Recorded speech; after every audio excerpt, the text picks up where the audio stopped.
wonder if everyone could have a seat, please. Thank you. Oh, only three proclamations. I thought there was eight. No, no, it's just the others. And what do we want to do about our interns? Are they going to be hanging around? Did we say we were going to do that at? Well, I could take. Do you want me to take? Do you want me to take a leave and do that? Are they here? Some of them are.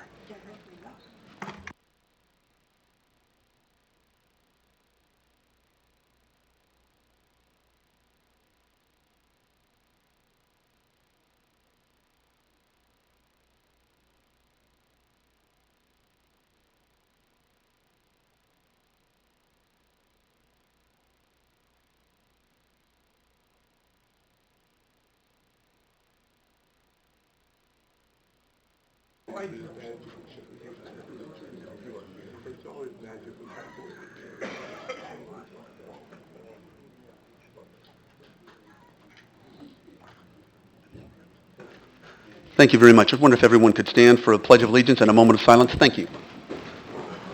I pledge allegiance to the flag of the United States of America and to the republic for which it stands, one nation, under God, indivisible, with liberty and justice for all.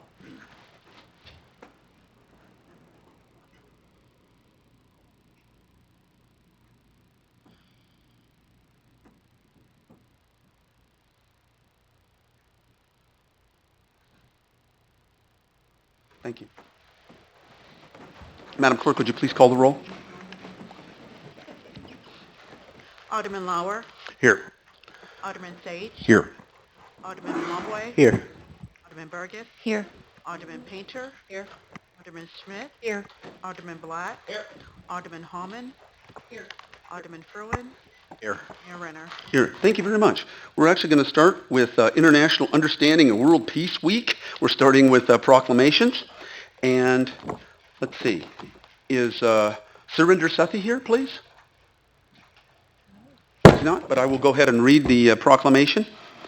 Declaring the week of April 25th to April 30th, 2016 as International Understanding and World Peace Week, whereas since its inception in 1965, the Group Study Exchange Program of the Rotary Foundation has provided grants to people to travel abroad and share information with their counterparts in other countries, and whereas Group Study team members spend 4 to 6 weeks studying the culture, people, and practices of his or her counterpart of the other country, and whereas the Rotary Foundation funds the round-trip airfare and the Rotary clubs in host countries provide lodging, meals, and other travel costs, allowing the opportunity for participants to become acquainted with the people, customs, and culture of the host country.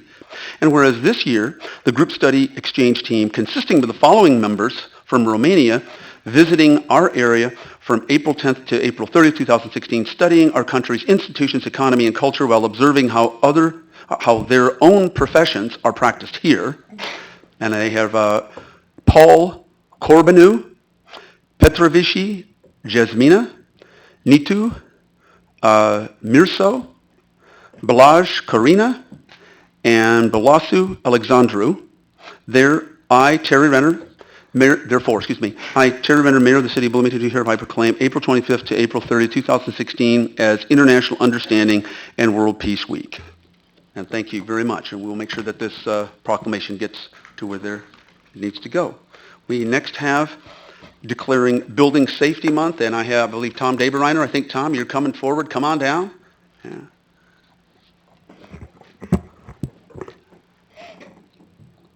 Start reading, it's a long one. Okay, it is. But after all, building safety is really critical, right? So declaring May 2016 to be Building Safety Month, whereas our city's continuing efforts to address the critical issues of safety, energy efficiency, water conservation, and resilience in the built environment that affect our citizens, both in everyday life and in times of natural disaster, give us confidence that our structures are safe and sound. And whereas our confidence is achieved through the devotion of vigilant guardians, building safety and fire prevention officials, architects, engineers, builders, tradespeople, laborers, and others in the construction industry who work year-round to ensure the safe construction of buildings. And whereas these guardians, dedicated members of the International Code Council, use a governmental consensus process that brings together local, state, and federal officials with expertise in the built environment to create and implement the highest quality codes to protect Americans in the buildings where we live, work, learn, worship, and play. And whereas the international codes, the most widely adopted building safety, energy, and fire prevention codes in the nation, are used by most U.S. cities, counties, and states. These modern building codes also include safeguards to protect the public from natural disasters such as snowstorms, tornadoes, wildfires, floods, and earthquakes.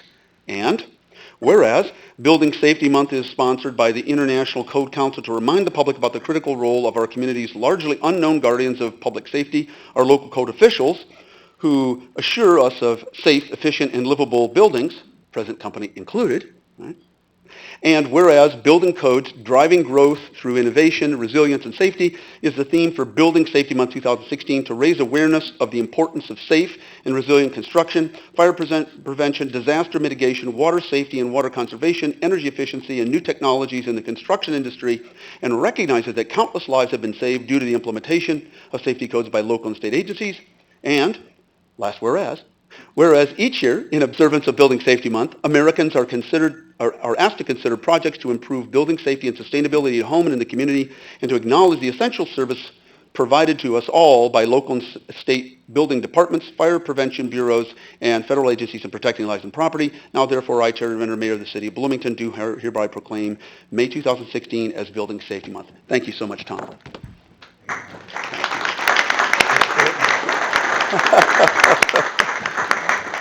Okay. And we move next to something that would be near and dear to our distinguished Cherry Lawson, and that is Municipal Clerks Week. And, oh, yeah, you're coming forward, okay. Oh, see, municipal clerks are so important. The mayor can go to the bathroom, but the city clerk can't even move a few feet, right? Come on, forward. Anyway, proclamation declaring May 1st to May 7th, 2016 as Municipal Clerks Week. Whereas the office of municipal clerk, a time-honored and vital part of local government, exists throughout the world. Whereas the office of municipal clerk is the oldest among public servants. Whereas the office of municipal clerk provides the professional link between the citizens, local governing bodies, and agencies of government at other levels. And whereas municipal clerks have pledged to be ever mindful of their neutrality, impartiality, rendering equal service to all.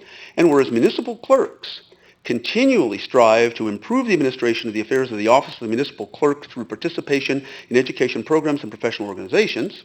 And whereas municipal clerks have pledged to be ever mindful of their neutrality and impartiality, rendering equal service to all.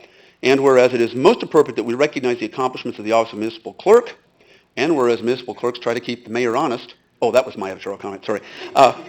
Now, therefore, I, Tari Renner, Mayor of the City of Bloomington, Illinois, do hereby recognize the week of May 1st through May 7th, 2016 as Municipal Clerks Week. Congratulations, and thank you both. Great. Awesome. Oh, thank you. Being ever dutiful, even accepting your award, making sure that the job is done by picking up the other one. Okay.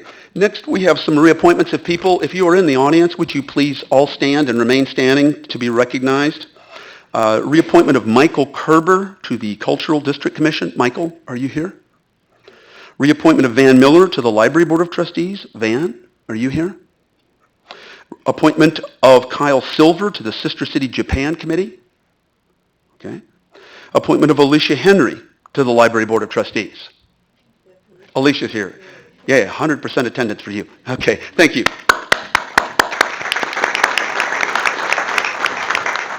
And next we move to a presentation on Tree USA, and I will turn this over for a few minutes to Jay Tetzloff, our Director of Parks and Recreation. Jay?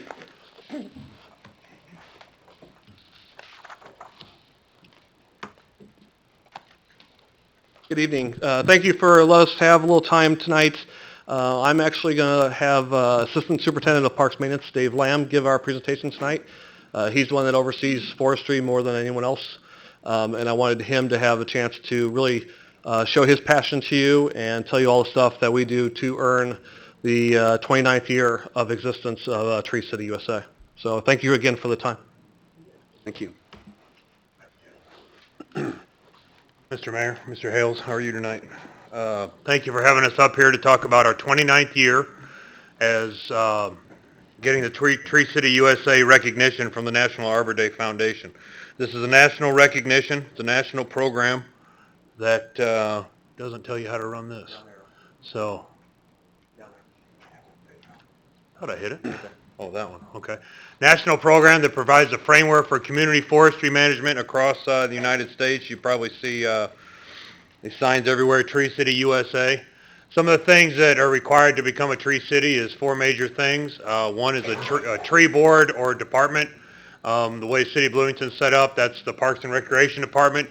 We handle all the city trees on city property out of our department under Jay. The tree care ordinance, which is, I believe, Chapter 19 of the city code, is the ordinance for city forester. Community forestry budget with approximately $2 per capita minimum per person and an Arbor Day observations and proclamation. We've been successful doing that for 29 years.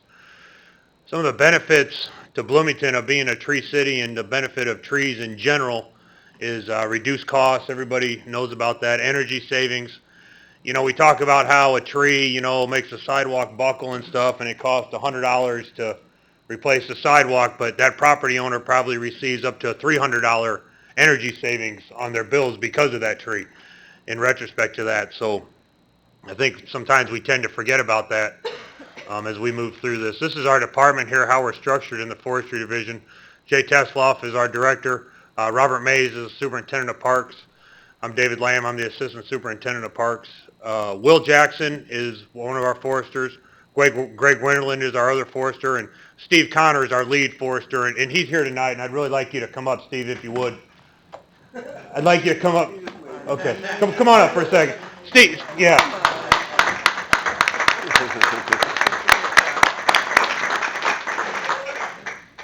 Really, Steve's the guy that comes in the middle of the night when a tree's in the road, the power lines so the ambulances can get through. He's the one who really always answers the phone whenever I call. We're really glad to have him. He's been here about 25, 26 years. 29 years. So Even though we're a tree city. he's a very, very dedicated employee. He cares about trees. We're really glad to have him on board. So I wanted him to come up and get a chance to say hi to everybody. Thank you, Steve.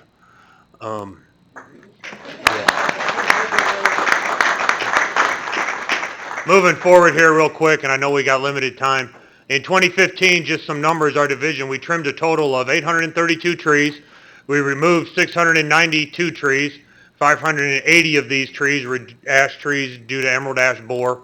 We responded to 162 individual storm damage events. I don't know if you guys remember on December 19th, we had the ice storm. I remember Steve and everybody, none of us went home until we were confident that the streets were open, that ambulances and fire trucks and police cars could get through. We take a lot of pride in that. I think we worked probably longer than you'd want to know, Jim, that night. But anyway, we treated 125 ash trees on a 2-year treating system. We've planted 654 trees. We plant around 600 a year approximately. And we've prescribed burned 125 acres of native prairie across the community. As far as the emerald ash borer goes, we talked about this. There was a presentation to council about 5-6 years ago. We had 4,000 ash trees on city property right away in 2008. Now we have about 838 left. We've lost over 3,000 of them. We've removed all the standing dead and hazardous ash out of the community to make it safe. We've completed 2 inventories of just our ash trees, and we've treated 250 specimen ash trees throughout the community to keep those alive. And moving forward, some of the things we're continually working on, of course, is the ash management. We've been looking at doing some land and habitat restoration through prescribed burning, specifically some timber burns, poison ivy control through fire. We've worked with Public Works and helping them develop a very, very good comprehensive tree conflict and sidewalk plan. We're going to be updating our ash inventory, and we continue to plant 600 trees a year. So real quick, I do have a flag I'd like to present you, Mr. Mayor. Okay. And I would like this back. Oh, Not tonight, but sometime. that's not a commentary on mayors, is it? No. Oh, okay. That could be Whoa, flown here. actually, You guys can have it till Friday, and then we're going to give it to Corpus Christi Elementary School Friday at the Arbor Day celebration. so we can, So, you guys hang on. thank you.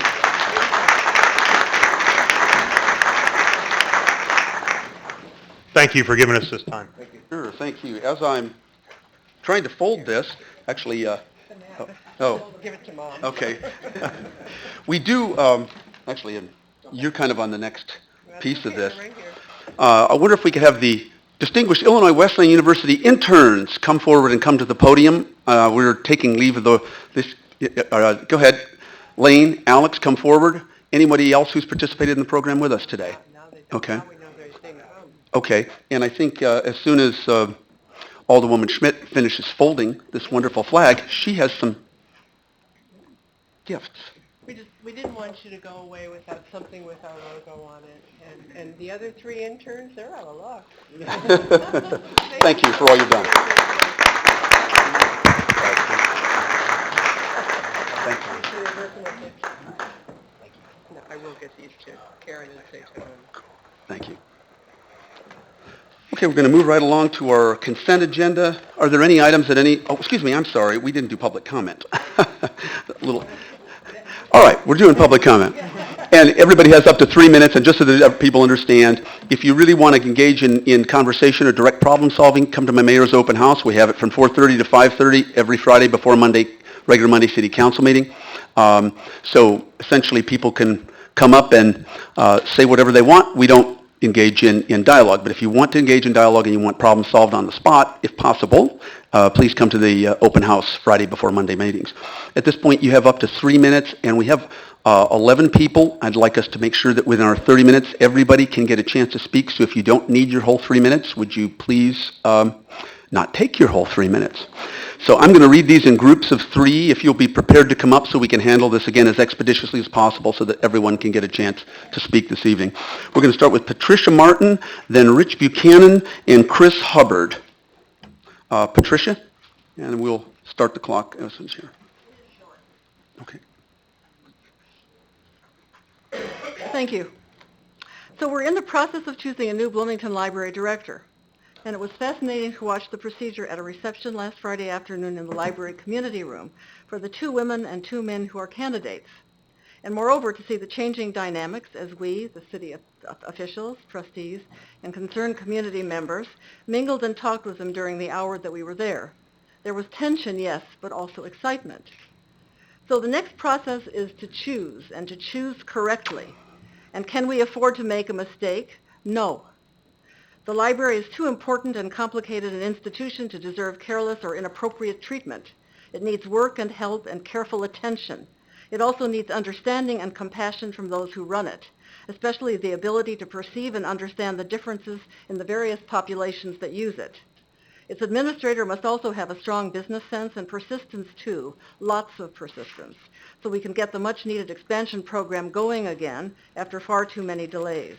When this happens, hopefully in my lifetime, there should be less friction among the variety of patrons that use it, I hope.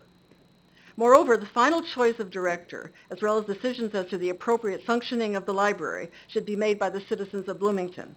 We are, after all, the taxpayers, many of us long-time taxpayers, that have supported it with our attendance and money. While we welcome visitors from other parts of the county and elsewhere, as long as they exhibit goodwill and proper demeanor, we have the biggest stake in the proceedings, and it is our wishes that must predominate. So may the best person, woman or man, win. I have my own personal feelings as to who that could be, which I will not share tonight, but which I do intend to pass on to the trustees. Okay, thank you. Thank you very much. Rich Buchanan, Chris Hubbard, and Jeremy Studebaker.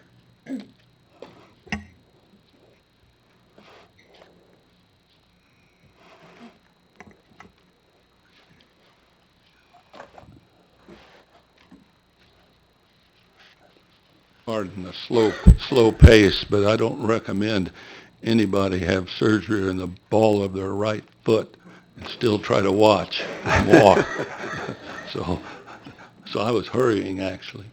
I want to speak about an issue that's I've been involved in for, since 1971, when I was elected to the Bloomington City Council, and I had an interest in a major business in our community, and that was the retail sale of liquor, alcoholic beverage.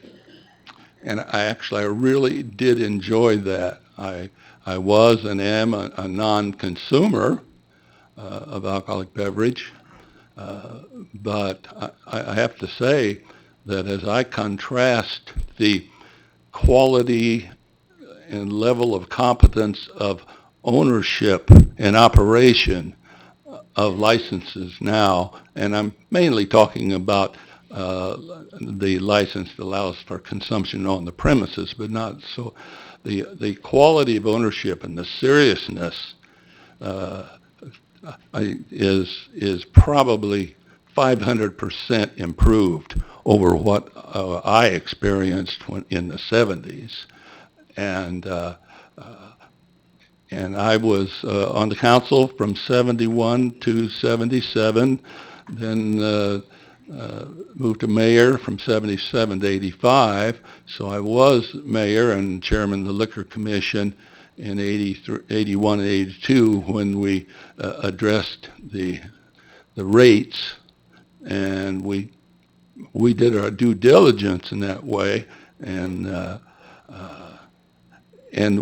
we drafted an ordinance that candidly was built to be incrementally advanced.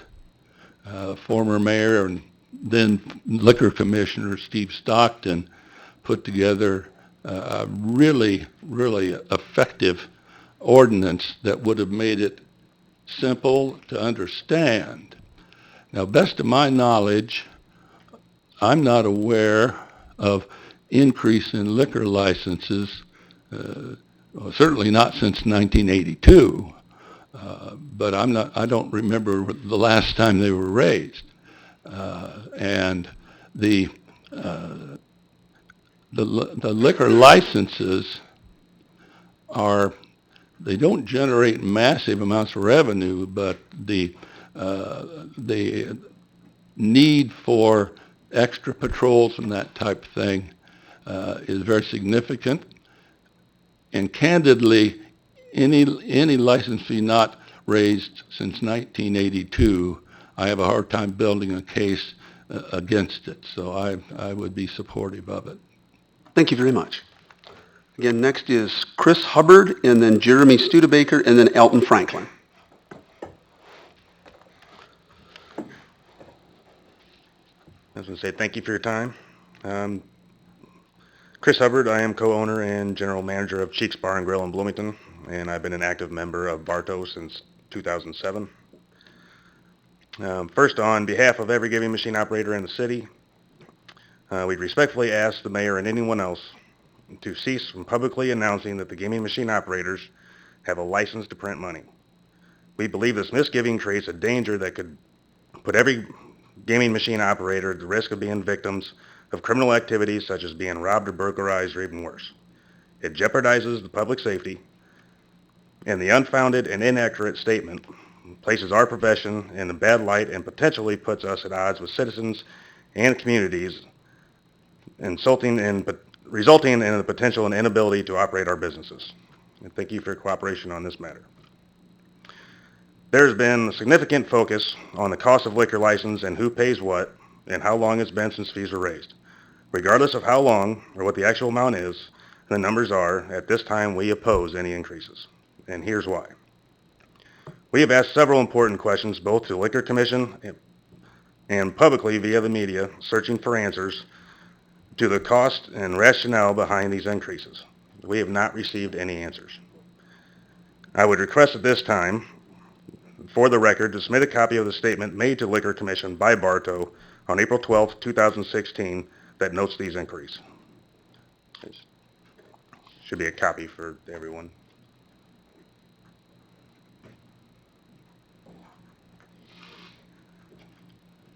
We have submitted Freedom of Information Act requests in an attempt to justify the costs we have been repeatedly told necessitates increases, for instance, specific costs to the city that include the expenses caused by our operations, revenues collected from our operations, and where those revenues go to, just to name a few. We again were denied this information. It raises concerns as to why us as citizens of Bloomington are not allowed to know this information. It also forces me to ask, is the council educated on the cost of information? Or have you been denied the accurate information as well? We think it's imperative that pertinent information be reviewed and disclosed to us in order to first correct the assumptions and inaccuracies thus far presented, and second, to get a complete and factual picture of the situation as it truly is before a decision is made. We would also suggest a public hearing before this council. The Bartow Task Force can continue to investigate because we feel this entire issue has been misrepresented to us and to you as a council. A future understanding is necessary, and we are currently planning an additional FOIA request for information related to the law enforcement issues, associated legal costs, and the history and information of the Hireback program, amongst others. We believe there are multitude of factors and circumstances that need to be reviewed before they can be decided, and tonight is much too soon to do that. Bartow has been judicious in its approach. You're going to need to finish up, I'm sorry. Bartow has been judicious in its approach in informing this matter of the task force investigating necessary information. Bartow would suggest that it is not unreasonable for the city to form its own task force to investigate these matters fully and accurately, and most important, fairly. Okay, you've exceeded your time, sir. Thank you. Jeremy Studebaker, Alton Franklin, and then Pete Pontius.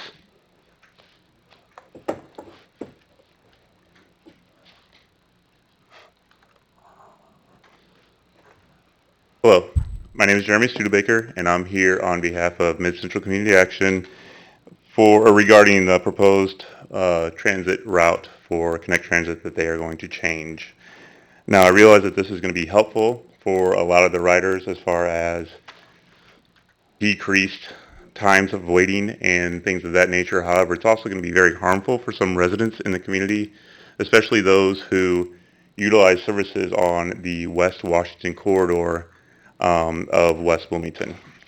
They're going to propose route is to change to move it to Market Street, which would cause a lot of foot travel, and I'd say even with some of the disabled people, a lot more of walkers and wheelchairs, and especially families with kids, to where it's going to be dangerous to cross Market Street and for them to access a lot of the agencies and a lot of, especially the social service agencies that are actually located on West Washington Street. We're just here to let people know about this. There's been a petition that has been going around. Some people might have seen that in the letter to the editor that was in Sunday's Pantograph. And then we will be presenting this at the May 2nd meeting that Connect Transit is going to be having at Uptown Normal. So we just wanted to make people aware of that and just let them know that we are looking forward to speaking with them on that day. So thank you. Thank you very much. Again, Alton Franklin, Pete Pontius, and Mickey Fabrizio.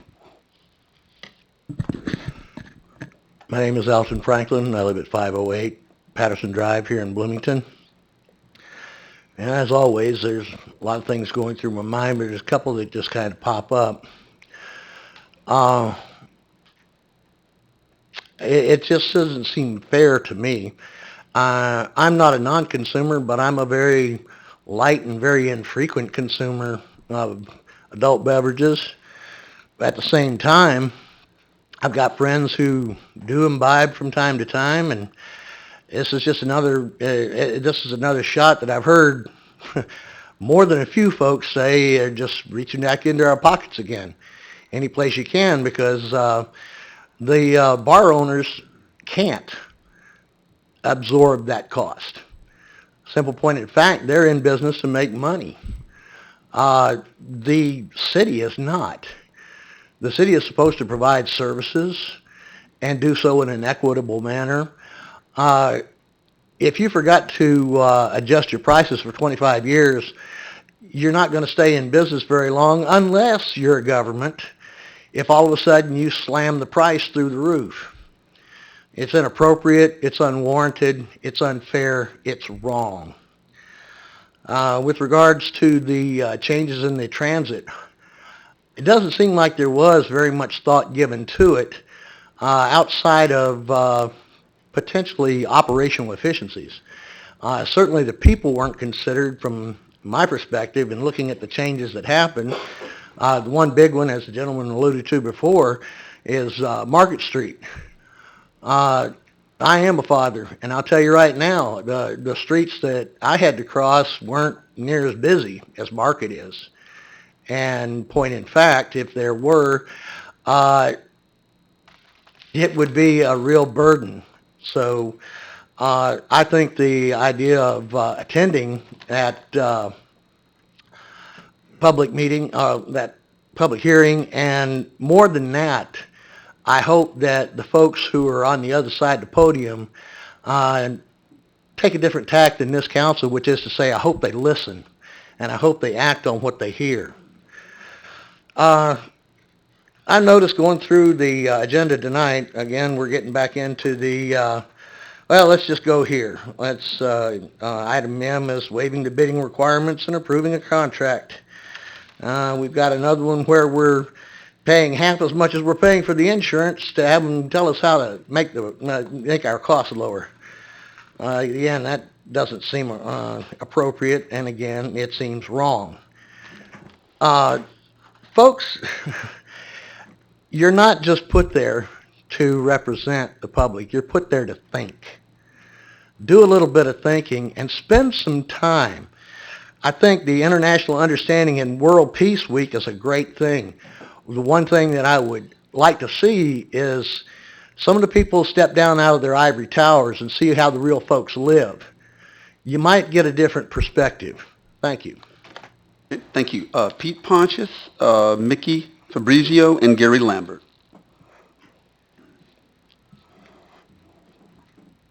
Good evening. My name is Pete Pontius. I'm the Director of Loss Prevention and Compliance for B&B Amusement of Illinois.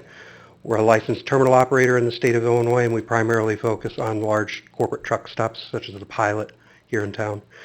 I'm here today to speak specifically about the VGT fee that the Liquor Commission is recommending, a $500 per VGT license fee to be added on to what is not there right now.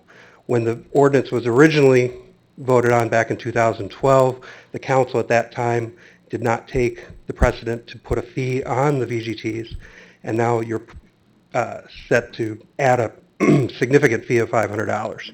This will be one of the most significant fees in downstate Illinois, and right now the city is already receiving a significant amount of money from the state for which they have to do nothing for. Last year alone, in 2015, the city received $706,000. That initially started in 2012 is $8,600, and it's steadily grown and will continue to grow at a smaller rate. Overall, the city's received $1.75 million from the state for VGT revenue, of which the city has had no cost. So why add a $500 fee? You frequently have said that the liquor license had no precedence to be raised since 1980. Back in 1980, you received no VGT revenue from the state, zero. Now you receive roughly $700,000. You also have said in numerous Liquor Commission meetings that you'd like to match what Normal does. Normal is at $200, which we feel is a fair VGT fee. $500 would be exorbitant and unfair to some of the smaller businesses that operate VGTs in Bloomington. Several of them would take anywhere from 3 to 6 months to recoup those license fees. So I'd like the council to look at that closer and lean towards the lighter $200 fee. Thank you. Thank you. Mickey Fabrizio, Gary Lambert, and then Cheris Larson.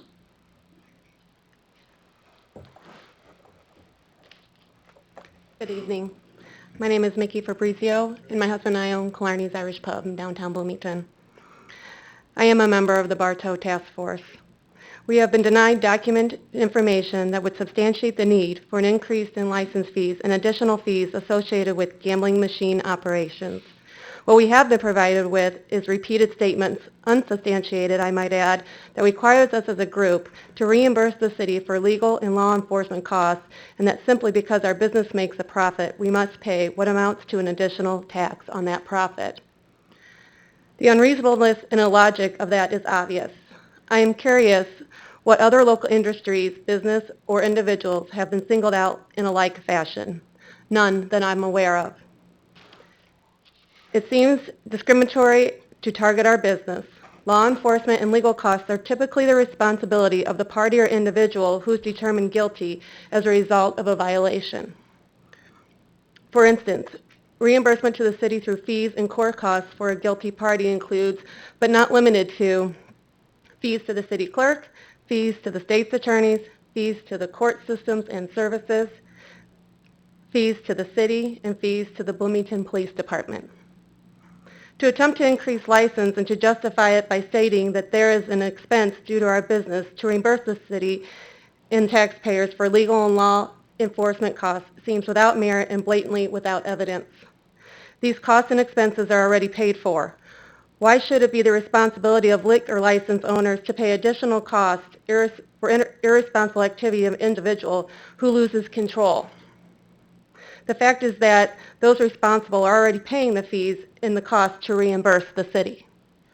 Another valid point to consider when retail businesses apprehend shoplifters, for example, the police are called, the suspect is arrested, jailed, and processed through the court system. These shoplifting violations require law enforcement presence and legal system procedures to be initiated. Yet, these retail groups of business owners being asked to reimburse the city, or have they been targeted to add an additional fee placed on them for their cost of doing business or their products because of making a profit? No, they haven't. And I think I can safely assume that there are substantially more shoplifting calls that law enforcement respond to than any incidents with liquor license owners and gaming machine operators. The lessons learned are these 2 points are valuable. The reasoning behind the increased liquor license fees seems unsubstantiated and unreasonable when the cost is really not attributed directly to our businesses, and they are obviously already being paid for by those who are really guilty and responsible for illegal activity and violations. And 2, when liquor license owners are the only business groups being targeted for such costs as the reasons for the increases appears discriminatory. Thank you. Thank you. Let's see, Gary Lambert, Cheris Larson, and then Ryan Heron. Good evening. Maybe we can pick up some time here. On tonight's agenda is Connect Transit, and I see on there the 2016 revenue and the projected 17 revenue, and I believe I saw a statement saying that they were projecting a 19% increase in ridership for the 17. But what I would like to see, and maybe it's in there somewhere and I overlooked it, is what's the 2016 ridership, so that I can divide the ridership into the revenue to see what the total cost is per ride. So if maybe Mr. Johnson has that for later. Thank you. Thank you. Again, Cheris Larson, Ryan Heron, and then Joe Warto. Hi, I'm Cheris Larson. I work for Project Oz, which is a social service agency that serves runaway and homeless youth. And I'm also here about the Connect Transit bus route changes. Specifically, the Red B, the Purple C, and the Lime I, those 3 go right by Project Oz. I know that Jeremy spoke about the Lime I, which goes down Washington, and it serves so many agencies in that area, serves Safe Harbor, Community Action, ourselves as Project Oz, DHS, Mayor's Manor, so many other agencies. A lot of our people who use social services are going to need that transit, those bus routes there. And I know that Andrew said something about a lot of these clients and agencies are receiving front door service that we shouldn't really be expected to receive. But then I'm asking, which of our clients shouldn't be receiving that front door service? Isn't that exactly those disenfranchised clients that should be receiving that kind of service? I work with runaway and homeless youth, and so a lot of those kids, so many things come difficult to them as it is, so why make one more thing difficult for them? So many of our kids use this on a regular basis. That's how they reach us. I know right now in the spring and the summer, it's light out late, but then come fall and winter, it's going to be darker. We have after-school activities that the kids do, and so they're going to be walking in the dark all the way to Market Street. I just don't feel that it's a good change. And so really I'm just asking that stuff be reconsidered. Think about the type of ridership that you're affecting by changing all those routes on the west side. Thanks. Thank you very much. Ryan Heron, and then Joe Warto. Yeah.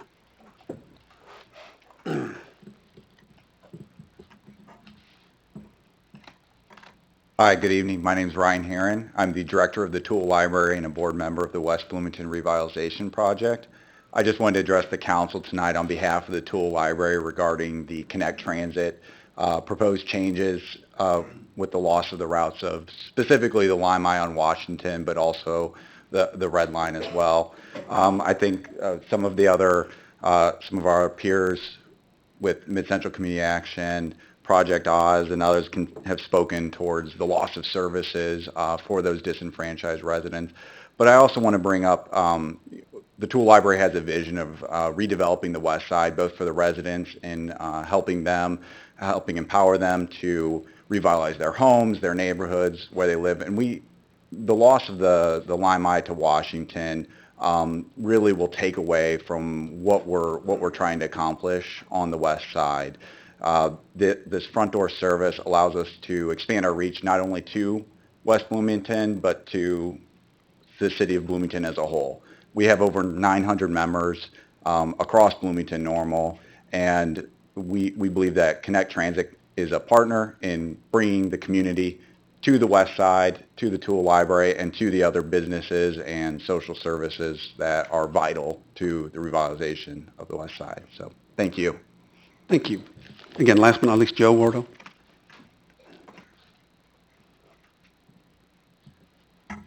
Ladies and gentlemen of the City Council, thank you for your time this evening. My name is Joe Wargo, co-owner of Joe's Pub and an active member of Bartow Task Force that represents many local liquor license owners and gaming machine operators. The City of Bloomington, Illinois' revenue generated from our gaming machines in 2015 alone was $706,270.74. That is a pretty substantial amount of money already generated by our businesses provided to the city as a result of state law. While we are aware that the law allows these fees to be raised in certain circumstances, it's our opinion to do so at this time goes over and above the legitimate and necessary need to do so, and as a result raises the question of why. Simply because you can do something does not mean that you should. To implement fees because the Home Rule Authority allows you to would be nothing more than an abuse of power. When our newest liquor commissioner, Sue Feldkamp, asked the question, why $500 per terminal? That does seem high. We received no other reason than it's a drop in the bucket. You can afford it. A former liquor commissioner once said that we don't do anything for the money that we make. We have no expenses. Cry me a river, he said. To the contrary, I was able to provide Mboka, the alderman for Ward 3, our district at Joe's Pub, with a list of expenses incurred by our establishment to implement the games and keep them there, which I feel should be a part of the record. Admittedly, there is zero cost to the City of Bloomington for our business group to operate our gaming machines, as 100% of this cost is borne by the state of Illinois. It does seem unfair, undemocratic, and discriminatory to place an additional tax on our profits. I understand the need to pay taxes on income and revenue, but I'm unaware of the concept of paying taxes on profits in a free market environment. Again, simply to raise fees because you can seems irresponsible, and we question the legality of that. To raise fees because someone thinks that our businesses can afford it, too, seems irresponsible and arbitrary. That none of the funds paid to the city by our operation have been applied to nor directed at the costs and expenses the city states we are responsible for, again seems irresponsible, at least from a fiscal standpoint, and since the mayor has stated that the bar businesses and gaming operations are married and cannot be separated.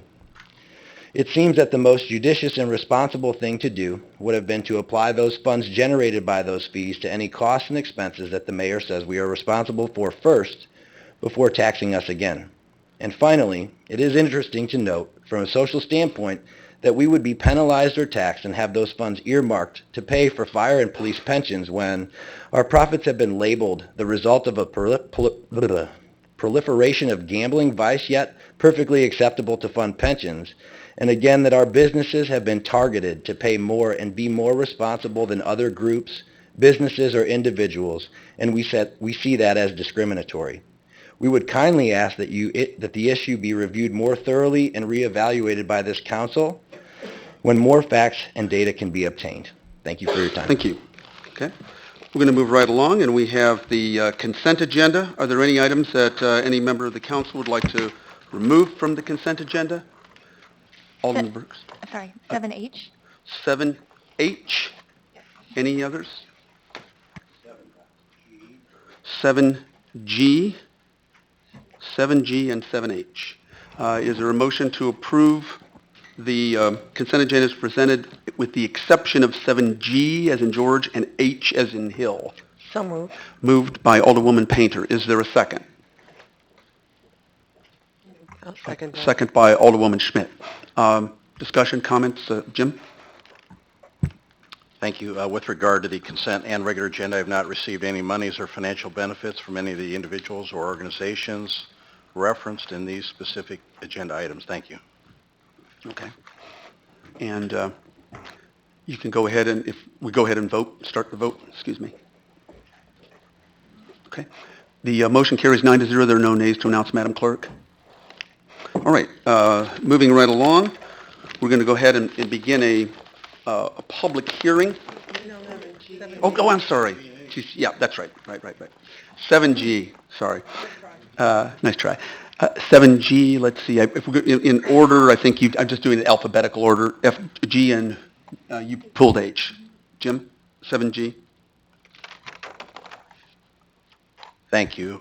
We've got a full agenda, so I don't want to make a big issue of this, or H, which I'll comment on too, but I think in the last couple of years, we continue to hear more and more concern from the public with regard to some of our decisions up here for consultant fees. And G involves spending $55,000 with regard to professional architectural, environmental, and land surveying services for our police training facility. It's interesting that we're talking about the police training facility, and I think we've still got unanswered questions, and I'm not sure if this is a time to talk about them, but this council's talked about several issues over the last couple of years, to include some that have a private interest to either purchase or manage the facility. The Budget Task Force addressed this, and I think all of us would like to see a greater intergovernmental participation with this, since we do provide it for the town and the county. We do get some reimbursement from them. I guess my comment is, here we are spending another $55,000 for a consultant. It looks like we're still going to carry the load here. I don't see any increase in intergovernmental financial contributions. I don't know where the private interest ever went, and I know we've invested some money the last couple of years. My memory might be a little vague here on either mold remediation, roofs, or something like that. So it looks to me like, aside from Budget Task Force, aside from all our discussions, that we're on the path to making this a new and improved, our ownership, and I just see a lot of money going to that facility. I think the, I'm sorry, I was just saying, the city manager and I have talked about this, I think he can chat. So I guess I've done my thing, I've just made my concern, my comment. I'll let somebody else make a motion if everybody else is in favor of approving it, but I wonder if I just wanna make that could, comment. because the city manager and I have discussed that. I think we would both apologize if that's the appearance, because I don't believe that's the case. Mr. Hales? Just a couple of quick comments. As the council know, there has been some reports submitted in the past talking about kind of the future of firearm training facilities, and unfortunately at this point in time, we're still receiving just a minimum amount from both the town of Normal, the county sheriff's office, about $8,000 a year. Some of the prior expenditures that were made had to do with the roof and some mold remediation. We were trying to make sure that we could at least salvage the buildings themselves. This particular work would be design only, and it would help determine what would be the price tag to fully rehabilitate, remodel, provide sanitary sewer services, et cetera, et cetera. I think there is an opportunity between now and this study is completed to look in, if the council majority so has an interest, to really look at what is that long-term plan. Is the amount of cost participation from the town and the county sheriffs ever going to change? Because right now, again, the city is the dominant funder of the capital expenditures associated with this particular facility.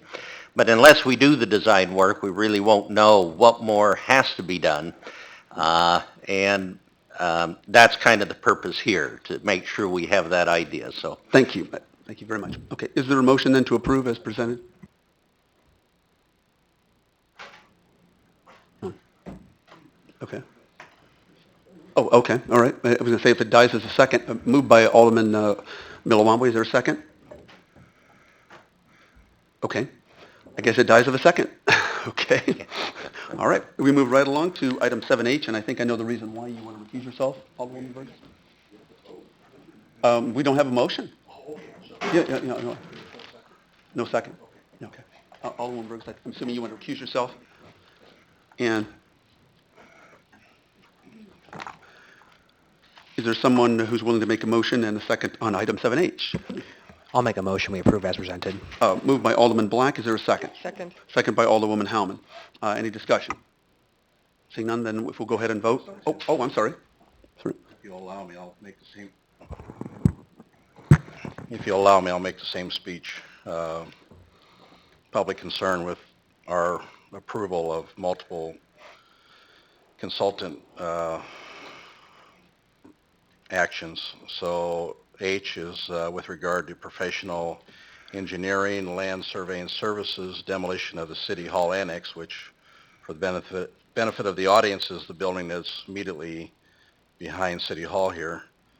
So we're going to be asked here to provide a contract of $68,000, and the annex is empty, it's vacant, it's going to be torn down, it's going to be demolished. The staff has provided good background as to why they feel we want to have a consultant to help with this work. I'm not going to repeat everything that's in there. My concern is simply the same. Can this be done in-house? $68,000, either we need to communicate to the public a little bit better, or the public hears that we're spending $68,000 for a consultant to tell us how to tear down a building. Mr. Hales? The simple answer is no, we do not have the internal capability to do this kind of design work. As indicated in the staff backup report, the roof is leaking, there is mold present.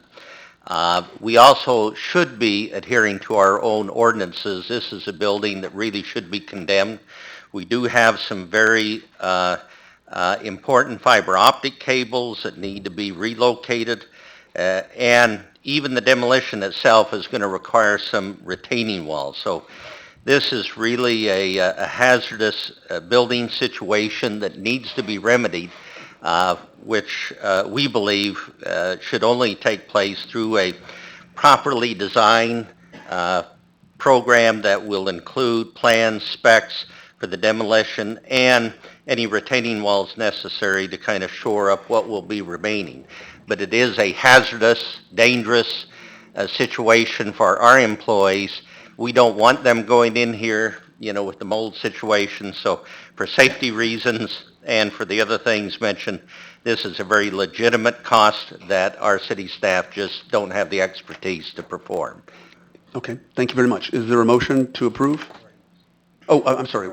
I'm sorry, that's right.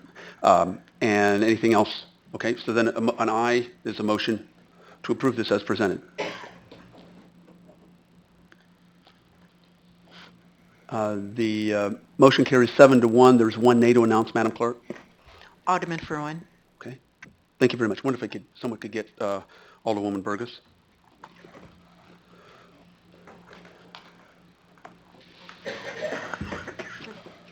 Okay, we're going to go ahead and open the public hearing on cable franchise. We're going to stop.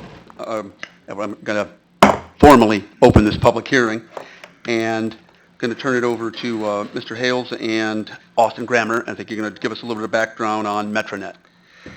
I just very briefly, I just want to share with the mayor and council that other staff members and I have had the opportunity in numerous meetings to get to know the people associated with Metronet, a company that specializes in extending fiber optic cable throughout the system. that they're proposing to build in Bloomington and Normal. And I think this is another step forward to making sure that we have extremely strong, high-capacity bandwidth to not only serve our businesses, but hopefully even some of our residential homes as well. So we're fortunate to have them interested and willing to invest in our community on a very important, and to increase competition between some of the providers who are providing video, internet, and other forms of telecommunications. With that, I'm going to have Austin just give a few highlights of this proposed franchise, and then introduce an official from MetroNet to make a few comments before public comment. Austin Grammer. Good evening. Thank you, City Manager Hales, and it's really great to finally be here in front of you today to present this proposed franchise agreement to you. Staff has spent considerable time negotiating with the representatives from MetroNet in order to obtain an agreement that is beneficial both to MetroNet and also to the city. We would like to point out to you this slide from a page from our comprehensive plan that was recently adopted by the council, a full page in this plan devoted to increasing bandwidth and competition for communication services in our community, outlining the metrics of increasing broadband coverage, reducing broadband costs, and the way to do that is to increase competition in the market. Best way to do it is to inform you about this proposed franchise is to allow the staff from MetroNet to come up and make a brief presentation. So we have tonight with us John Campbell, Corporate Counsel for MetroNet, and then also staff are available to answer any questions that you might have as well. Thank you. Okay, and he's going to be able to do that in the remaining 5 minutes? Yes. Okay, thanks.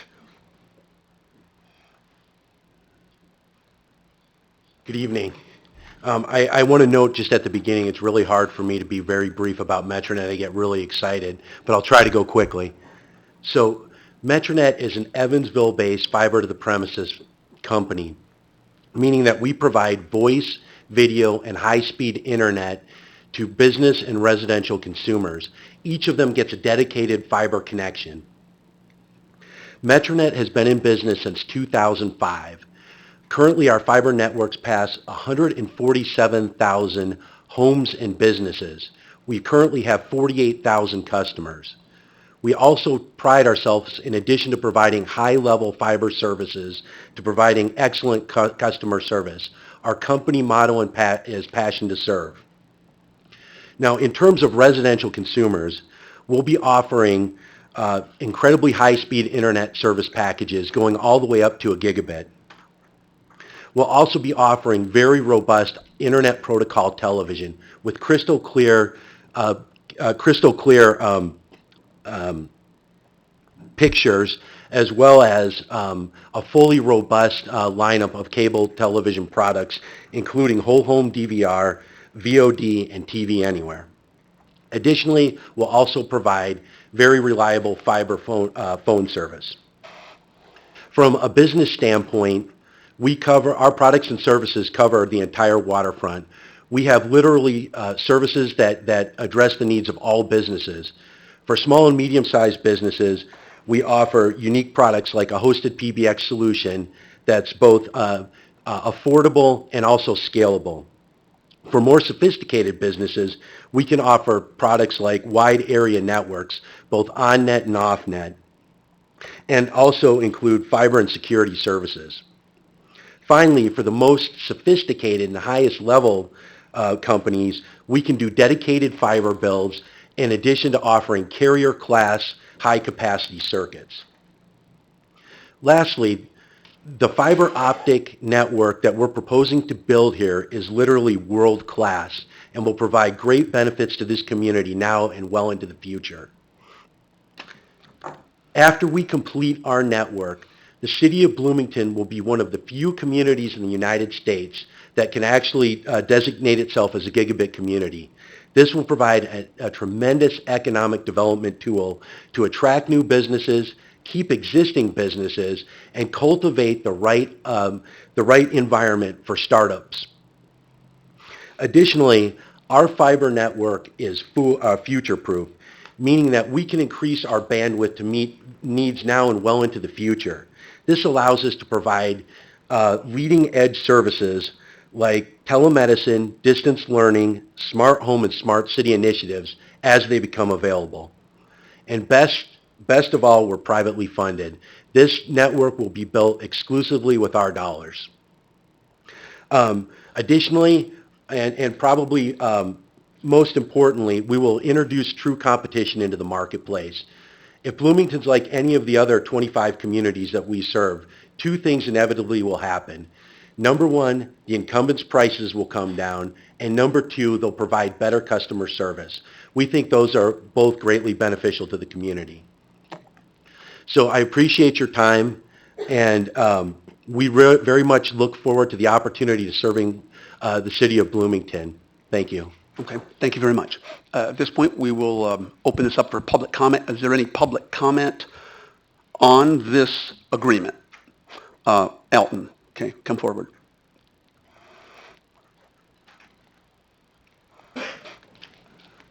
And Elton, you know the drill. You have up to 3 minutes. Alton Franklin, 508 Patterson Drive here in Bloomington, Illinois.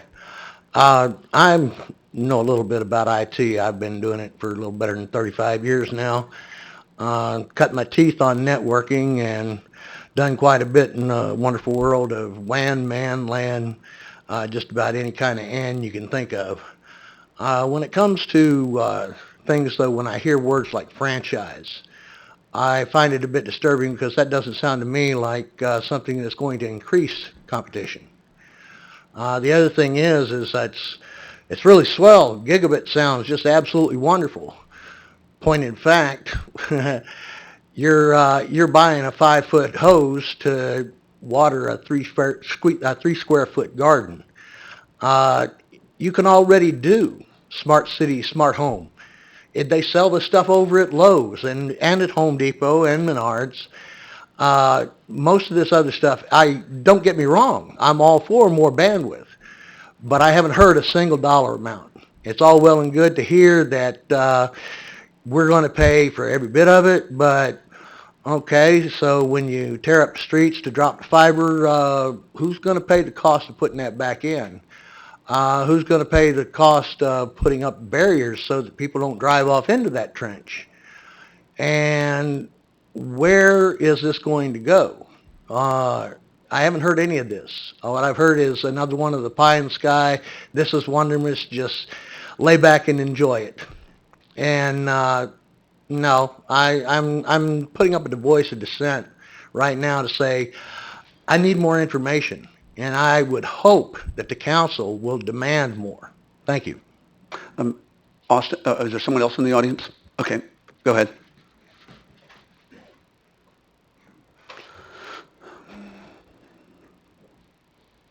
Evening. I hadn't expected to come up and speak, but after hearing from Alton, I have something to add to his commentary. What's your name and address? My name's Ryan Fiala, 408 West Emerson.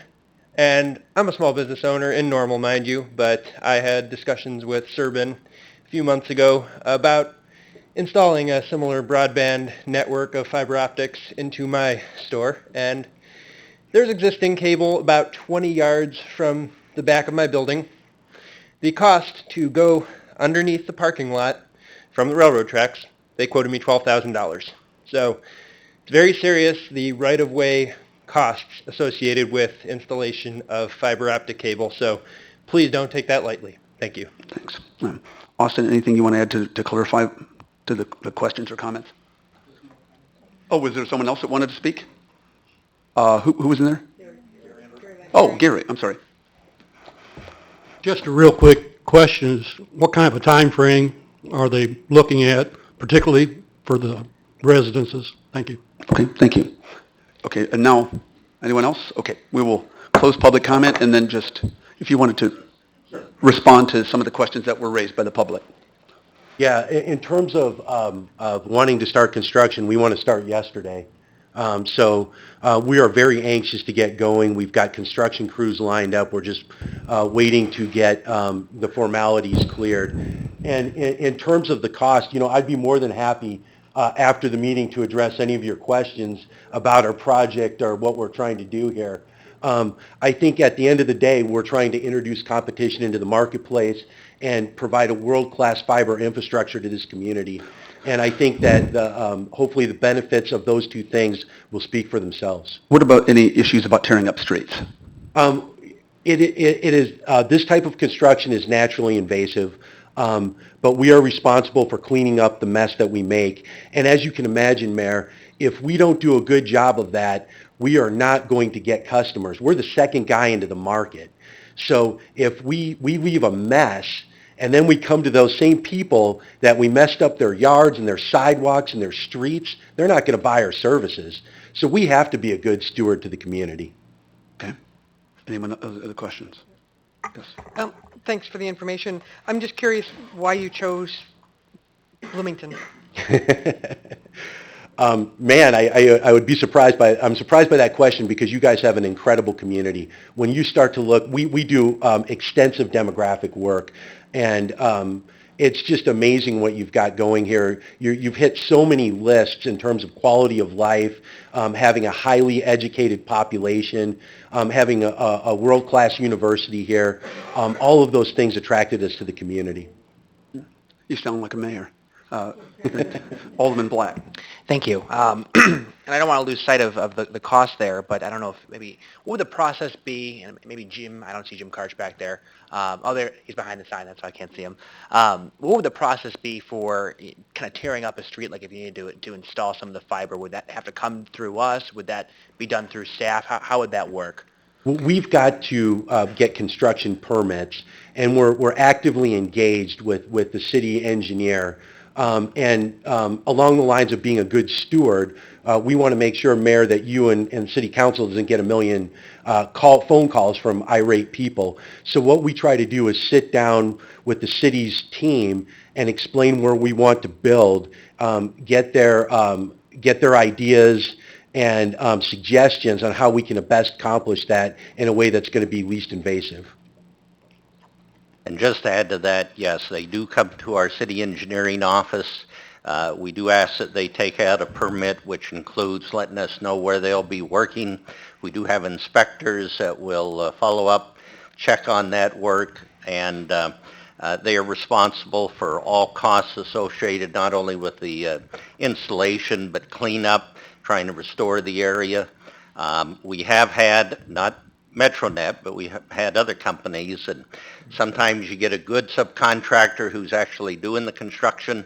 Sometimes you get a bad contractor. So, and we've shared that with Metronet. So we're hoping and we'll be monitoring to make sure that all safety concerns are addressed, and that hopefully they'll hire a high-quality subcontractor actually do this installation work, and to give proper notification to all properties that they would be impacting. You might also mention that some of the fiber optic will be placed aerially on towers. I don't know if you have an idea how much percentage of that's going to be as opposed to underground. You know, if memory serves, I think it's half of our facilities will be located on utility poles. Okay, so I guess the concern I have would be, let's say we put a sidewalk or a street in, then, today, and then a year from now, you guys come through and you'll have to tear that up. They'll be responsible for that cost to bring it back to where it was before, or how does that work? Yes, but keep in mind, they'll do a lot of directional drilling. So even in the past, they will go underneath roads, underneath sidewalks as best they can. And that's generally what we want them to do to avoid open cuts. But once in a while, they can't avoid anything but an open cut. But yes, they'll have to kind of make sure that is properly filled in and patched and taken care of to restore it as best they can. Great, thank you. And these are kind of the logistical questions that are important, but I want to tell you that I'm very much in favor. I think fiber is the future, and I think this community is very fortunate to have such a company interested in us. So we appreciate it. Thank you, I appreciate it. Okay. Oh, okay. Alderman Wambwe and Sage. Could you address the time frame, and I'd like to know exactly when this would be operational for residents? So we want to start construction immediately, and what we'll do is try to get our core infrastructure in as quickly as possible, and as we all know, we've got severe winters here, so hopefully we can get most of that work done during the summer months and the fall. Once we get that core infrastructure built, even though our fiber footprint won't be ubiquitous across the entire city, we'll immediately start providing services to residential neighborhoods and continue to add them. Alderman Sage. And thanks for the information. So I want to go back to, I think you said about 50% of the work will be aerial or overhead, and there's obviously lots of room on those utility poles. The 50% that's underground, when you talk about bringing service to individual homes, what right-of-way will you be using to bring service to individual homes? In other words, in a lot of areas of our community, we have rear easements where right now Comcast is in that rear easement. Will you be using that same right of way as well? For the most part, we will. We will try to mirror Comcast. Now, there are circumstances with rear easements where over time people have built fences, put up trees, maybe have swimming pools. In those cases, we're not going to run fiber underneath a swimming pool or a deck. In those cases, we'll actually go and try to utilize easements in the front of the house where possible. Oh, okay. And so you connected the dots, right? What I wanted you to do, I just want to make sure, and I'm like Scott, right? I mean, I'm in favor of competition. I'm going to vote for this. I want to just make sure we have awareness of what's going to happen here in these parts of the community where there is not aerial access, right? Because I just know there are a lot of neighborhoods where homeowners and so forth have built into the easements and right up on top of the dividing line between lots and so forth. And so, let's just make sure we kind of have both eyes wide open on this, right? Because there'll be a certain amount of good and bad here as a result of this. And I'm going to vote for it. I just want to make sure we've got that awareness here.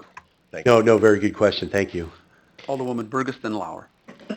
Okay, I have 3 questions. Number 1, I just want to make sure we're very, very clear in terms of the city's costs. So you are asking the city for permission to do business here by using our public right-of-way, but you are not asking the city to pay any of the costs of you putting in the infrastructure to do business here. Is that correct? Correct. It's a privately owned network. Just want to make sure we're very, very clear about that. Number 2, and I'll just ask 2 and 3 together because I think you'll probably be able to answer these together. Number 2, could you briefly describe the franchise fee? And then number 3, can you talk about the provisions with regard to schools and governments who request your services? So our franchise fee will mirror the existing franchise fee of the incumbent. So when we acquire a customer, the city will not be out any money.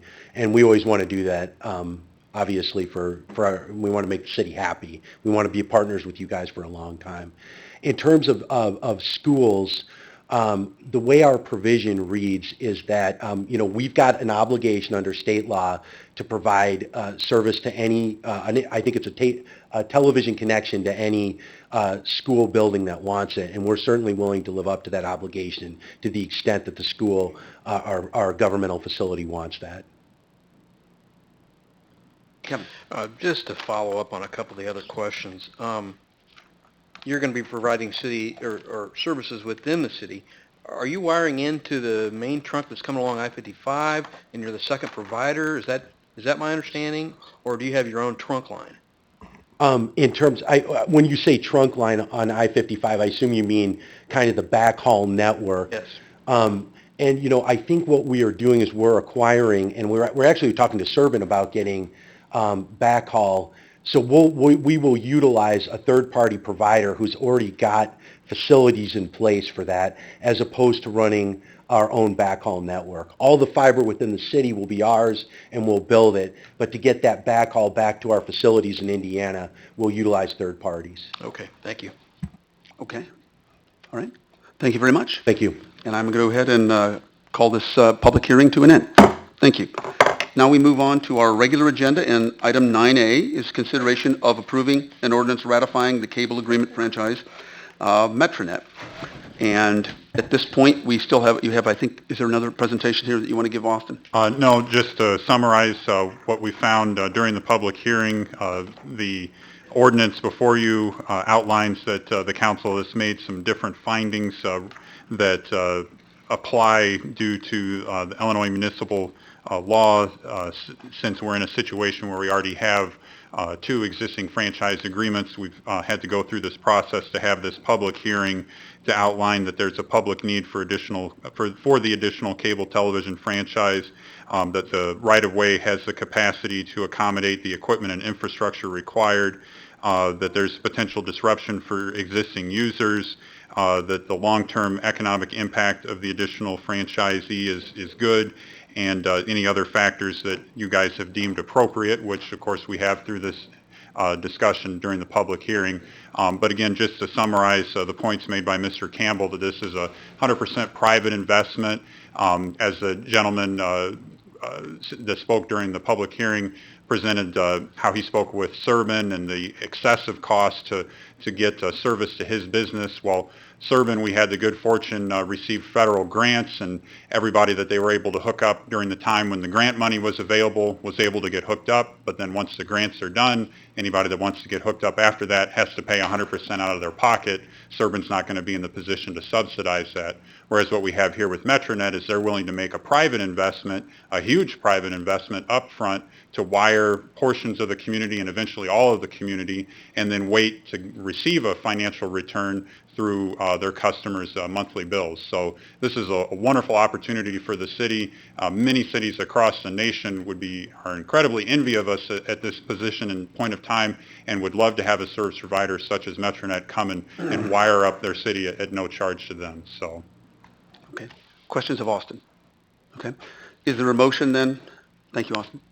To approve this So moved. ordinance? Moved by Alderwoman Painter. Is there a second? Second. Second by Alderwoman Howman. Any further discussion? Okay. Excuse me. I vote, of course, is in favor. I think, Alderman Black, are you not voting? Oh, okay. The motion carries 9-0. There are no nays to announce, Madam Clerk. Thank you very much, and thank you, Austin. Thank you. We move next to presentation regarding Connect Transit Comprehensive Operational Analysis and Route Plan.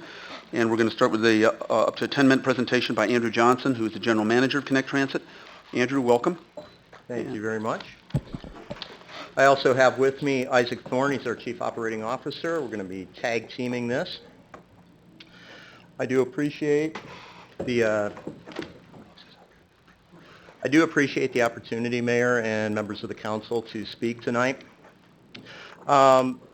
Since we began this journey about 4.5 years ago, we've done a lot of changes at the public transportation system. There's been two things that have been consistent through all those changes. Number one, we have achieved a solid level of success. Number two, all of our proposals have been met with mixed responses. And now, on the verge of enacting one of the largest changes ever performed in the public transit system in Bloomington Normal, we have yet another situation where not everybody is happy with that proposal. And we take that very seriously. But one of the things that the public transportation system managers have to do is try to strike a balance between efficiency and coverage for the system. Currently, we have a system that does not provide a very good balance. As it was pointed out earlier, we have routes that do provide front door service to some, but we also have routes that provide mostly inconvenient service to most everyone else. We have undertaken a very long process to review our routes and to look for opportunities to improve them, and also look for opportunities to expand service. And I'll tell you, the most rewarding part of this process is that we've had an unprecedented level of community input as we've gone along. We have never heard from as many people in the community. We've never had as many sessions as before. Now, the least rewarding part of this whole process is we can't make everybody happy. But we do now have an exciting opportunity to redesign and expand our system and make it work for the entire community. And with that, I will turn this over to Isaac, who will take you through what our plan is. So we contracted with Nelson Nygaard to assess the strengths and weaknesses of our current system and identify opportunities to improve service and increase ridership. So we had some goals going into this. We wanted to meet the needs of as many current customers as we possibly could. But we also wanted to build on that base of customers to attract new customers and visitors into the community to use our service. We also want to build on recent investments in buses and also amenities such as our real-time bus tracking app and our bus stops that we just installed last October. We're also going to be installing bus stop shelters and benches in the upcoming months. And finally, we want to operate the system in a cost-effective and efficient manner. So we have some guiding principles that Nelson Nygaard followed. These are transit standards for transit planning, basically. So we want to provide a service that should be simple. In general, people like to use transit. Transit should be designed so it's easy to use and understand. Service should operate at regular intervals. In general, people can generally remember repeating patterns, such as the bus comes every 30 minutes or every 60 minutes. A route should operate along a direct path. The fewer directional changes a route makes, it's easier to understand for people. So if you're on a bus and you're making a right-hand turn, left-hand turn, right-hand turn, it's very disorienting for passengers and it's hard to remember. Routes should be symmetrical. Routes should operate along the same street on both sides. So if I'm getting off the bus on this side of the street, I should easily be able to walk across the street, get back on the bus, and go back to where I'm coming from. Routes should serve well-defined markets. So routes should include strong anchors. Strong anchors being universities, large employers, retail outlets, but we also don't want to duplicate service with these routes. So all of our routes shouldn't go to all the same anchors along the same routes. And finally, service should be well coordinated. So at major transfer locations, we want to minimize the wait time for passengers to make their connection. So we also received stakeholder input for this process. The items receiving the most amount of votes were more frequent service, increased service hours, and more weekend service. And we tried to put this plan together, Nelson Nygaard did, to address all those stakeholder input. So this is our current network of routes. This is not easy for anybody to understand coming into this community for the first time, or even a visitor to look at this map and say this is easy to use. It's very intimidating. This is our new proposed network of routes. So this is obviously much more streamlined and simple to use. Most of the routes will provide bi-directional service, meaning, like I said, you get off on one side of the route, of the street, you can get on the other side of the street, get on the bus, and go back to where you came from. And the grid system has multiple transfer points. So right now, under this current system, you get to a transfer location. That's the only place you can make a transfer. What we want to do is provide an option for people to get off one route to another route on the street somewhere. It's much more convenient and friendly for the customer. We're also proposing a new hub on the west side of Market Street at Walmart, where 3 routes will actually serve that Walmart. We're also introducing a high-frequency route between Uptown Station and downtown Bloomington. That'll be 15-minute service. We consider that the backbone of this proposal, to enable people to make connections from downtown to uptown to any route in the system. We're also introducing a new concept to connect transit, but not to the transit industry. We're interlining routes. This is going to make transfers a lot more easier. They're not going to have to. So for instance, the orange route will come from downtown Bloomington to State Farm.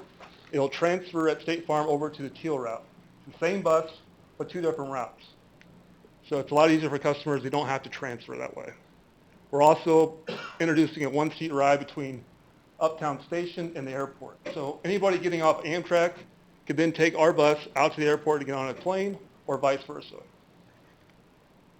And this is the proposed service plan. So we're trying to provide during the weekdays 30-minute service on most of our routes.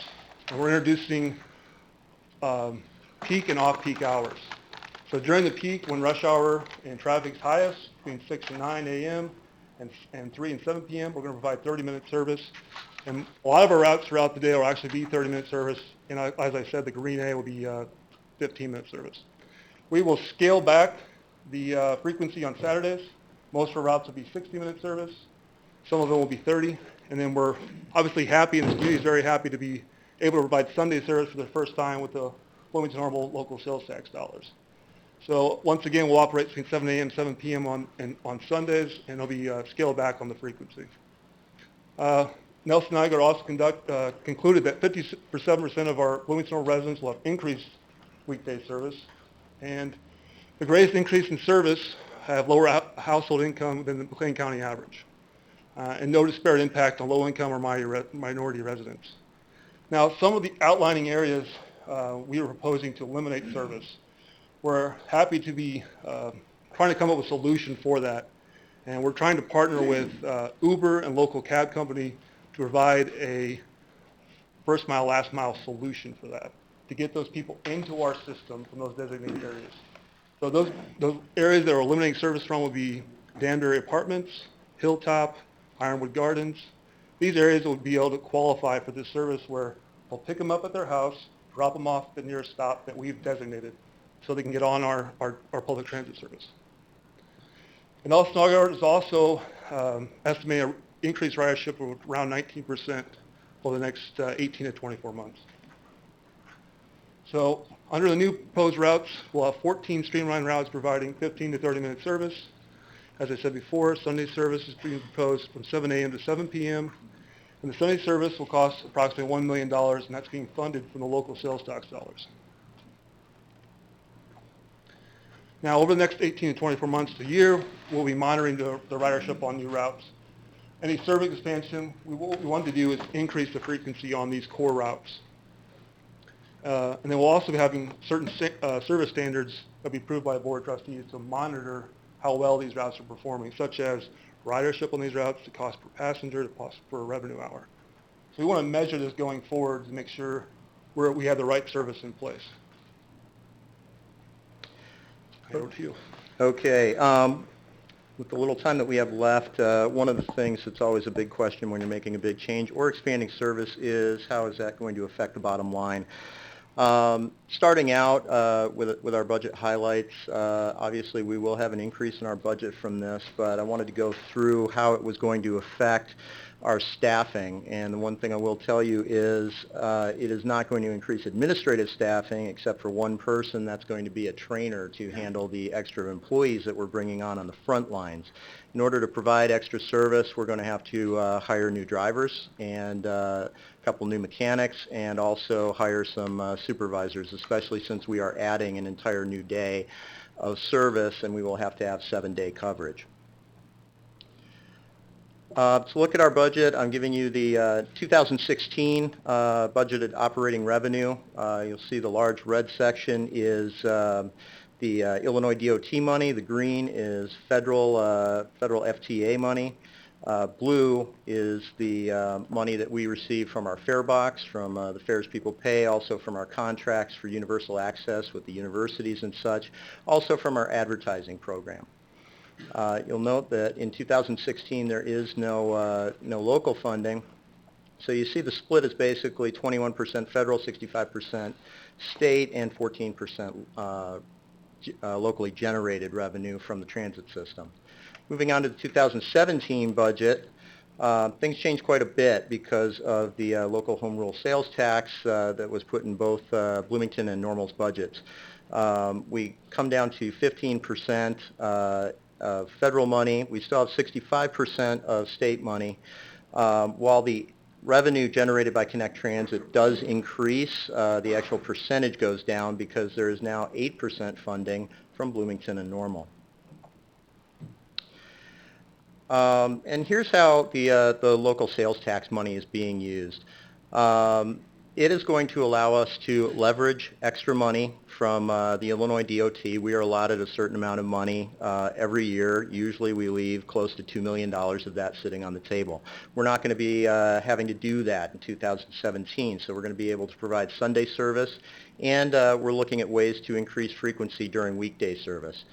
Also, what we will be able to do with the local sales tax dollars is stop using all of our capital money for local operating, and that is very important because that is the capital money that allows us to provide the extra service, pays for things like buses and shelters and amenities, things like that. It will allow us to decrease those funds by $457,000 roughly. And as I said before, it helps us with things like buses and the like. We have a fleet right now that is pushing 11 years old at average age. Those buses aren't going to last forever, so we are very fortunate, very appreciative that we're able to utilize our federal money for the capital and not all on local operating. Now, what are our next steps? Well, the route restructure public hearing is scheduled for May 2nd, 2016 at 4:30 at Uptown Station. We will be there to hear final comments on the plan, and the final vote on the route restructure will be at the same place, only on May 3rd at the same time, 4:30. Now, if the Connect Transit Board of Trustees approves the route restructure, the changes will take place in early August 2016 to coincide with the beginning of the school year. That's typically when we would institute any service changes. Sunday service would commence at the same time as part of this restructure, and Connect staff would be developing marketing and awareness campaigns for the entire community to make sure everybody understands the new routes and understands how to use them. Now, I will leave you with this.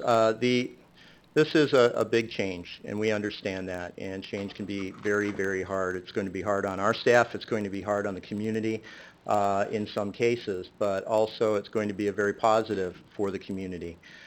We are looking at a 57% substantial improvement in public transportation service for the Bloomington Normal community. We are looking at 93% of our service area still being served within the national standards of public transportation.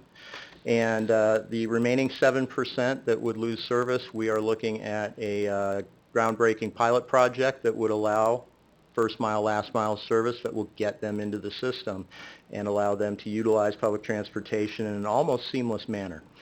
We're looking at a potential of a 19% ridership increase. Put that in perspective, in this year we will carry between 2.6, 2.7 million rides, and a 19% increase is well north of 400,000 additional rides.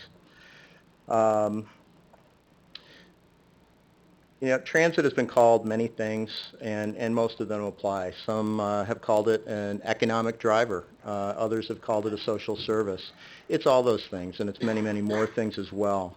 Right now, over 50% of our riders use public transportation to get to work and to school, and also a great number of them use it to get to health care and shopping and other things they want to do. We are very eager to put this new plan in place. It's a plan that we have worked on and studied for well over a year. We have taken very careful consideration. We have heard from many people in the community.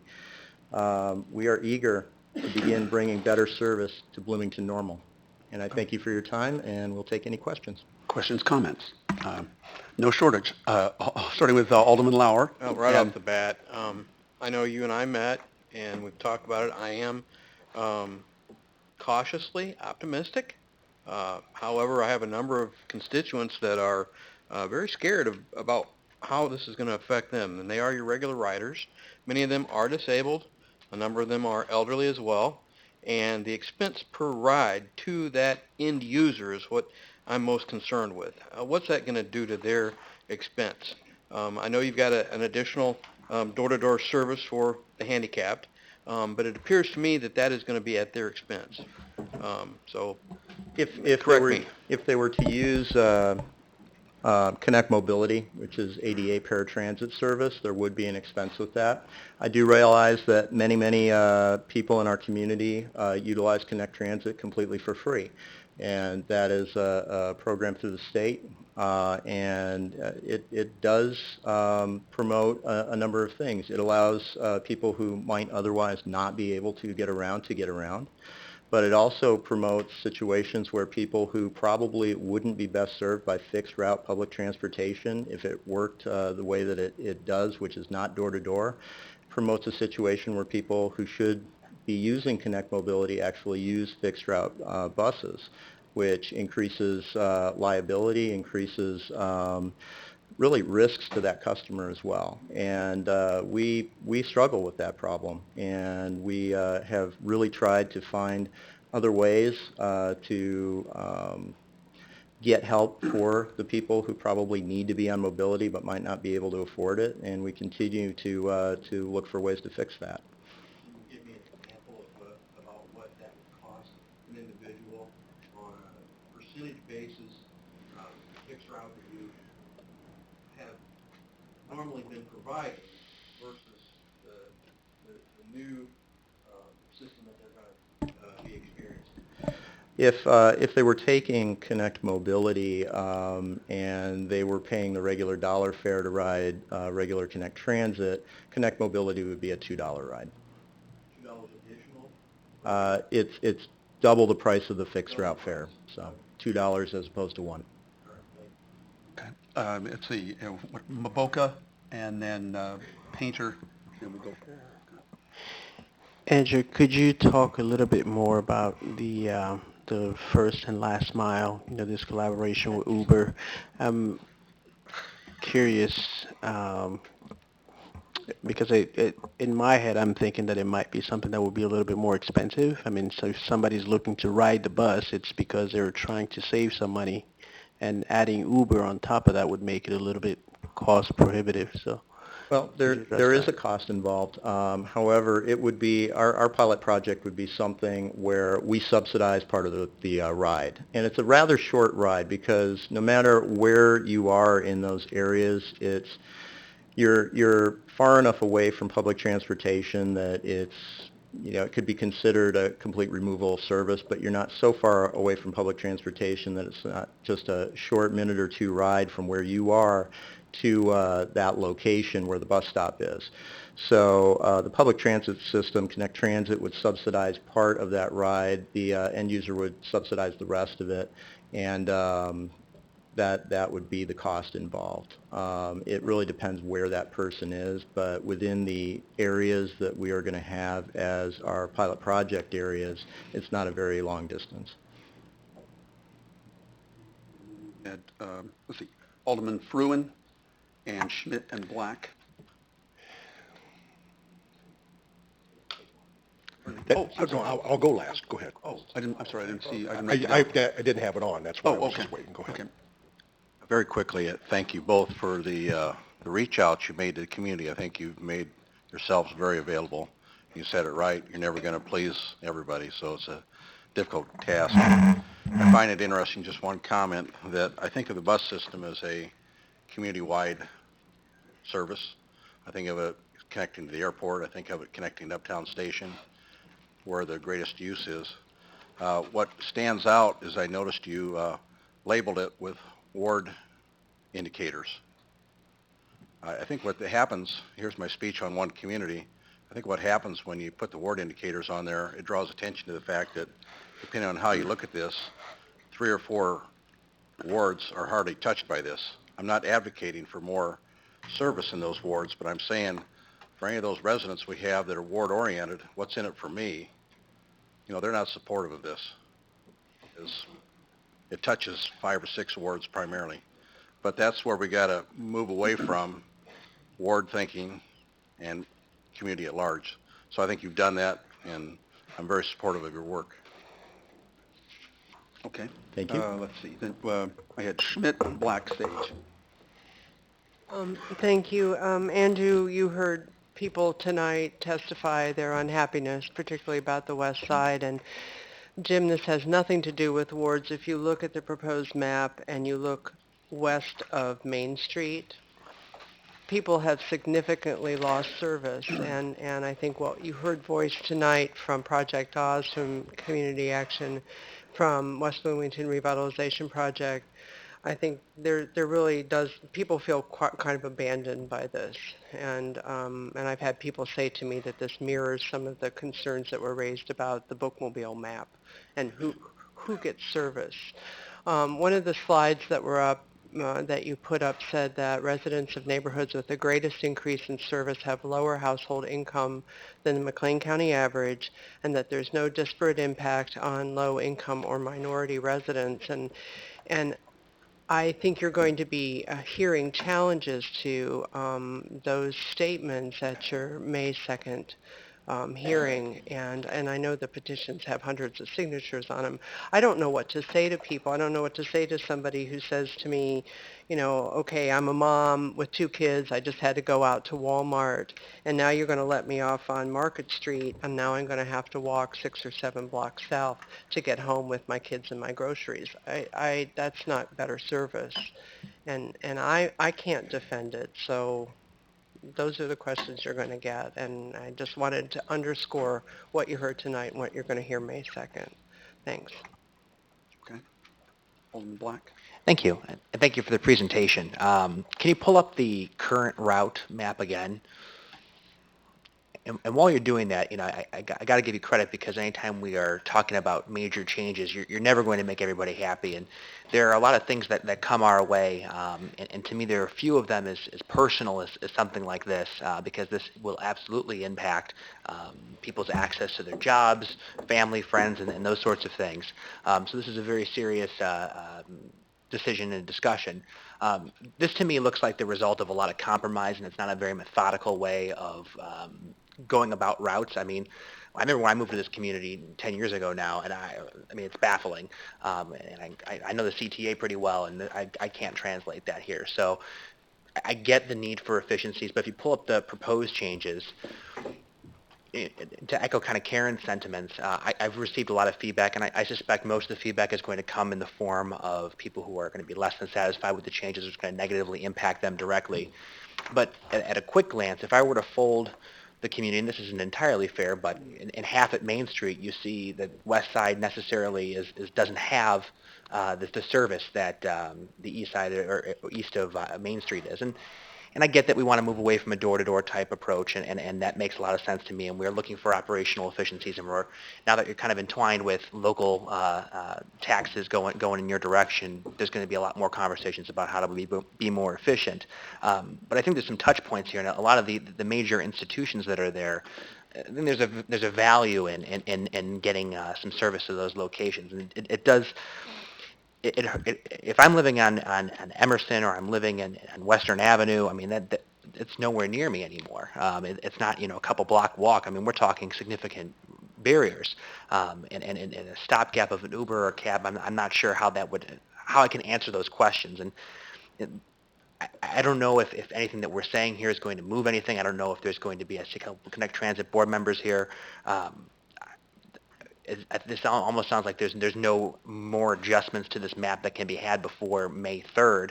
I think as this, I was talking to Karen before this meeting that, I saw a number of proposals throughout the last few years that we've talked about this. It's good to see a kind of a wholehearted approach, but I mean, we don't get to vote on this, but yet we're going to take a lot of accountability for the changes that come through. So I don't know if I necessarily have a solution to the problem, but it's troubling to me to see kind of a lot of my ward, and I'm sorry, Jim, that I know you think, more community focused, but there are fewer routes, and I'm not advocating going back to the current system where it's kind of all zigzaggy and confusing, but I don't know how to speak to that, and it's very tough for me to do that to people who are going to be impacted in either being able to get to their jobs, get to wherever they got to go, and it's not necessarily a decision that I even get to make. So that's my feedback, and I appreciate the diligence in trying to be more efficient, but perhaps we need to look more at changes, but I don't even know if that's even possible at this point in time. Okay, and let's see, Alderman Sage. Yeah, and also thanks for the presentation. Let me tell you some of the concerns that I have. And I know a lot of times up here we deal with the differences between perception and reality. This is one of those times where I think they happen to be both the same thing, right? Because, again, what I hear from folks about this issue is it's particularly insulting given the fact that starting next year you're going to get approximately $250,000 each year from the city of Bloomington, and less service in some very traditionally underserved areas of Bloomington. And so that's why I say perception and reality I think happen to line up real nicely here because you're getting more money from the city and giving less service to a very large part of the city. That's a real concern for me. Tell me a little bit about this first mile, last mile. Give me the specific details about that because maybe I missed something. I haven't heard any of that before tonight. And so can you give me a little bit more, and I'm looking for specifics on how that will work. Yeah, that's Because quite honestly, I noticed that while it was mentioned verbally, there's no mention of it in the PowerPoint. And so I'm intrigued by how that's seemingly kind of shown up here. That's something that we've been looking at. It's not something that we actually have a contract for yet, so that's why it's not in the PowerPoint. That's why we haven't brought it up before.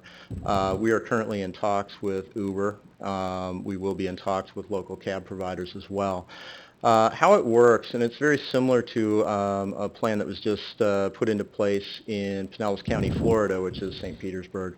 Essentially in an area that is not served by public transportation due to low ridership, low population density, what have you. There is the ability to call up Uber, or if you do not have an app or a smartphone, you can call up the local cab company and obtain a ride within just a few minutes to the nearest bus stop, which is generally a bus stop that we've predetermined because we'll have a shelter there and things like that. There would be a code that you would type in if you were using Uber, and that would automatically build the transit system for a portion of that trip, you know, whatever it's decided that would be billed. And then that individual would pay the remaining balance, whatever that would be. And that individual would then be able to utilize the service within the community. And at the same time, we would provide ADA paratransit service in the same area, so the disabled and those otherwise unable to use fixed route or the Uber solution would not be cut off as well. Was this first mile, last mile concept, was this part of all of your outreach conversations that you had with different groups? That's part of it. One of the big concerns that a lot of people have had is lack of infrastructure in certain areas, you know, sidewalks, streetlights, that kind of thing.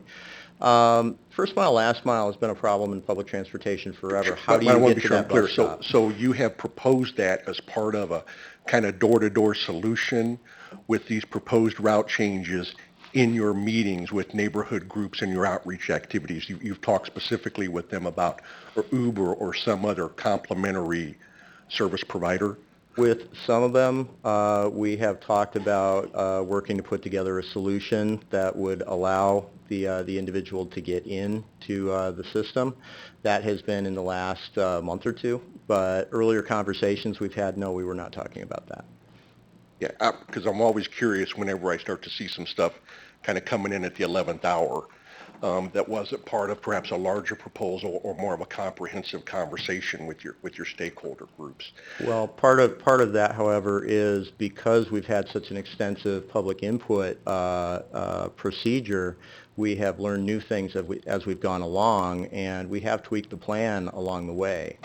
So you don't know everything right at the beginning. You learn things as you go along. That's why this process has taken like a year and a half rather than just 3 months. So, but still at this point in the process, you don't have specifics about how that might or might not work with an Uber or an alternative service. It's still very much a high-level concept. No, we are, and correct me if I'm wrong, Isaac, but we're in conversations with Uber right now and getting close to the contract phase to put that pilot in place. So how much would it cost, I mean, for somebody to go that first mile, last mile with an Uber? Somewhere in the neighborhood of $2. $2 each way. And did you mention some level of subsidy associated with that? Yes. And how much would that subsidy be?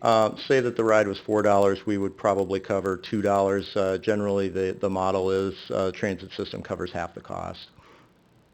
Okay, so there's additional charges then for those people to use the service who are losing routes in their area. And how long would those subsidies last? We would evaluate the program over about 6 months and then decide whether it was working for the people or not working for the people. If it was working, we keep it in place, more than likely, provided that it fits within budgetary constraints, and everything we've seen throughout the nation would state that it will stay within budgetary constraints.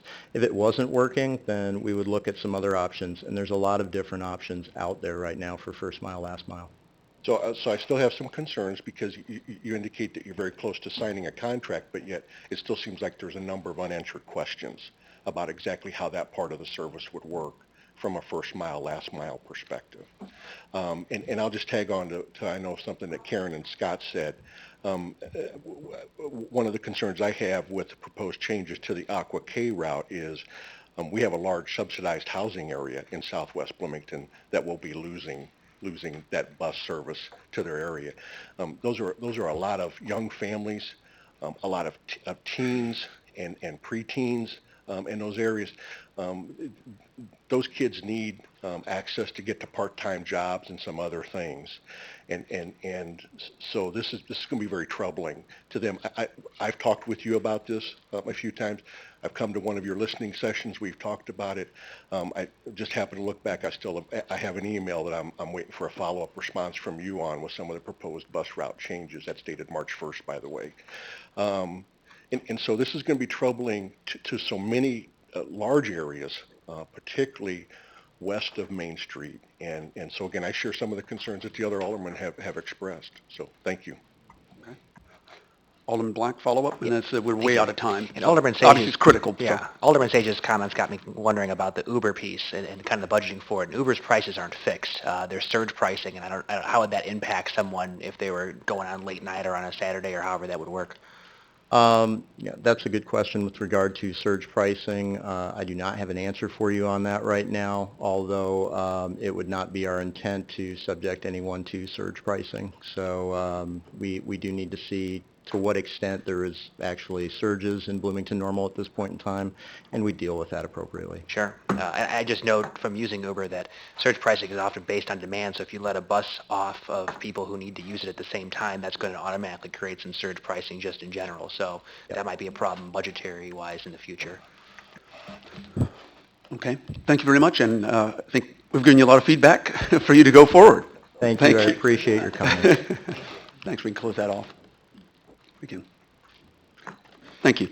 We move right along next to the consideration of an ordinance increasing liquor license fees, and this is also related to D, consideration of approving an ordinance amending Chapter 6 on video gaming license fees. And actually, I will ask Commissioner Jordan from the Liquor Commission if you'd come forward too, because we're both going to address some of these. Thanks, Jim. Appreciate it.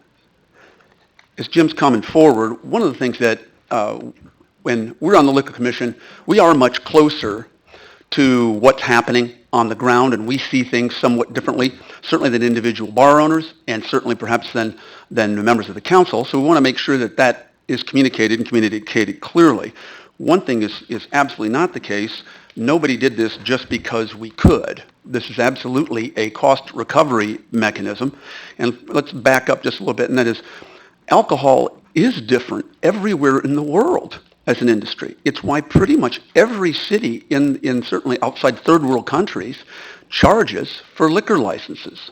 And it's not just in Illinois or the United States, pretty much throughout the Western world. When you have alcohol, concentrated, large quantities of it in a single establishment or a group of establishments, especially when it's combined with gambling, there are increased costs, and that's what we see. And certainly we see that on the time. I was discussing this with Chief Heffner earlier today, and we'd mentioned, the one thing that people talk about is the police officer buyback.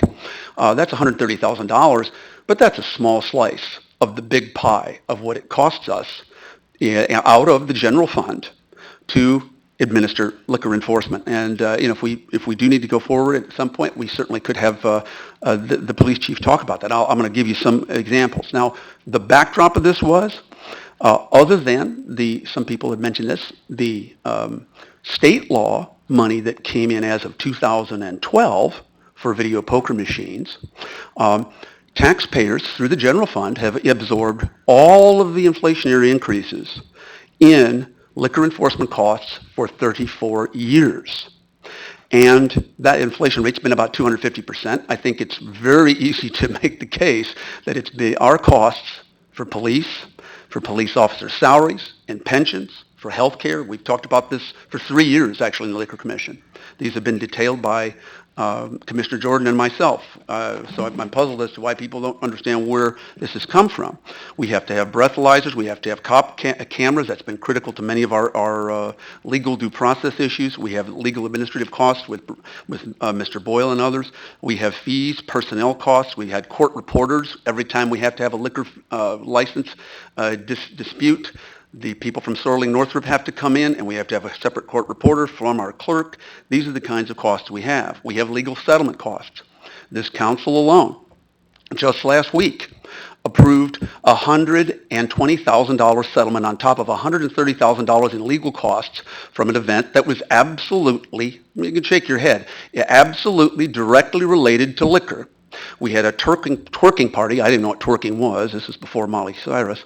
Had a twerking party at an establishment on the east side. 200 people wouldn't have come to a twerking party if they served Kool-Aid. We know why they're there. That spilled out, frankly. It was an extremely costly thing. Every single police officer from Bloomington, every single police officer from Normal, everyone from the county were called to that scene. I'd seen the footage, partly because we had all kinds of other legal and even national issues associated with this. Our police officers acted appropriately.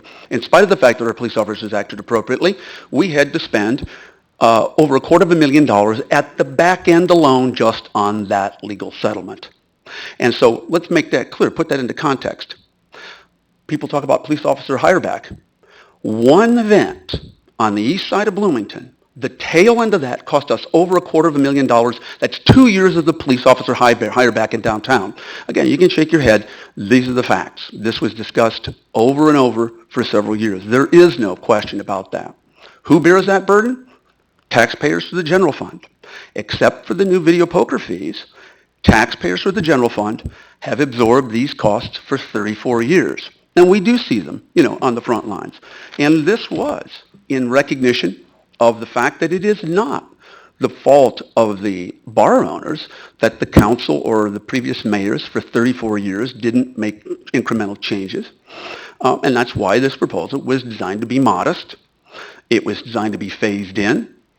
And even at the end of the phasing in, as it's presented in 2019, even if you add the cost of the $450 extra fee that many pay, our costs in Bloomington would only be, for some it would be less, some it would be a little bit more, $100 more than Normal is today.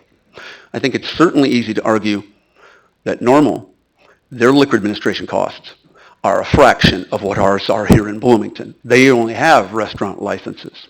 They have all kinds of other issues. And I also want to be clear, this is not a downtown issue. Obviously, downtown is a critical area.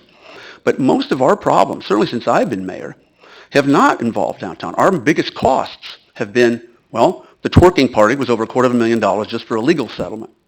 Clearly directly related to an establishment that used their place and spilled out after they'd served people at 2 a.m. We've had, in Alderwoman Schmidt's ward, tens of thousands of dollars. I don't know what that would be, but certainly we spent lots of money going back and forth with a South Side restaurant. And this particular restaurant did not have problems. They were a neighborhood organization until they combined video poker with liquor. That was a deadly combination. They had people to 1:32 in the morning spilling out on the streets again. We had cop cars, cameras showing us what was frankly a melee in a residential area, right? So yes, there are many good bar owners, of course, and I think as former Mayor Buchanan noted, the people who are managing the bars today are much, I don't remember how many percent increase he said, but were much better than the people of the 1970s. But that doesn't mean that there aren't substantial costs. I'm sure all of us pay more for most everything since 1982. All of our costs have gone up. The taxpayers have borne this. And what I have asked many times, I think I have tried for 3 years, and in very recent memory, a public hearing 2 months ago, very clear details to explain all of the costs associated with liquor in Bloomington and in similarly situated cities throughout the world. What question I've asked that I haven't got a response is, why should taxpayers, through the general fund, continue to absorb all of the increased costs associated with liquor and gambling industry in our community? And again, there are also different numbers of what it is. I was astounded to find out how much money was put into machines. And the bottom line is last year it was over $55 million was put into machines in Bloomington. I think it's pretty safe to say that's a gambling industry. And we also have had over $15 million taken out of the economy. That's what the profits are, right? And yes, there are costs associated with that, and particularly the combination of it. So these are separate proposals, but they are the same issue. Former Mayor Stockton discussed this for quite a while before I became mayor. The Liquor Commission did this. 2 years ago, we were about to bring it to the council, a proposal, not dissimilar from this one. But because of the budget task force, we sat back and said, well, let them do their work. And this is consistent with the budget task force, because the budget task force said we should be looking at fees and services costs that have not kept up with inflation. Some of them are a generation old. This is certainly consistent with that attempt of cost recovery. And the attempt was to be incremental and, frankly, not even get beyond the costs that you find in normal. The costs in downstate Illinois and in the Chicago metro area, it's very common. People charge somewhere between $200 and $1,000, and Springfield, of course, is more bureaucratic. They got all kinds of other fees and stuff associated with it. Our goal was whatever we would charge, we wanted it to be clean, and we didn't want any other administrative issues associated with it. That was the essential logic behind this. And between $200 and $1,000, we had a figure in the middle, closer to the low end of 200 than to the higher end. And we didn't start it. There were issues. People came to the public hearing and said, this is going to be confusing if you try to prorate this and start it July 1st. So we said, all right, we're going to make it as easy as we can. We're not going to do any prorating. It doesn't start July 1st next year. And then that's what we, as much as possible, did try to accommodate and make sure that people who are in the business aren't hit broadside by things. At the end of the day, this increase for next year, right, would be a one big bar tab in 3 months, right, $80. So I think regardless of percentages, we put this into context. This is not full cost recovery. This is nowhere near full cost recovery. Taxpayers are going to still, through the general fund, foot the bill for most of the liquor code enforcement issues. And with that, I will, actually, a couple of other issues with respect to, just give you an idea, the Southside Restaurant.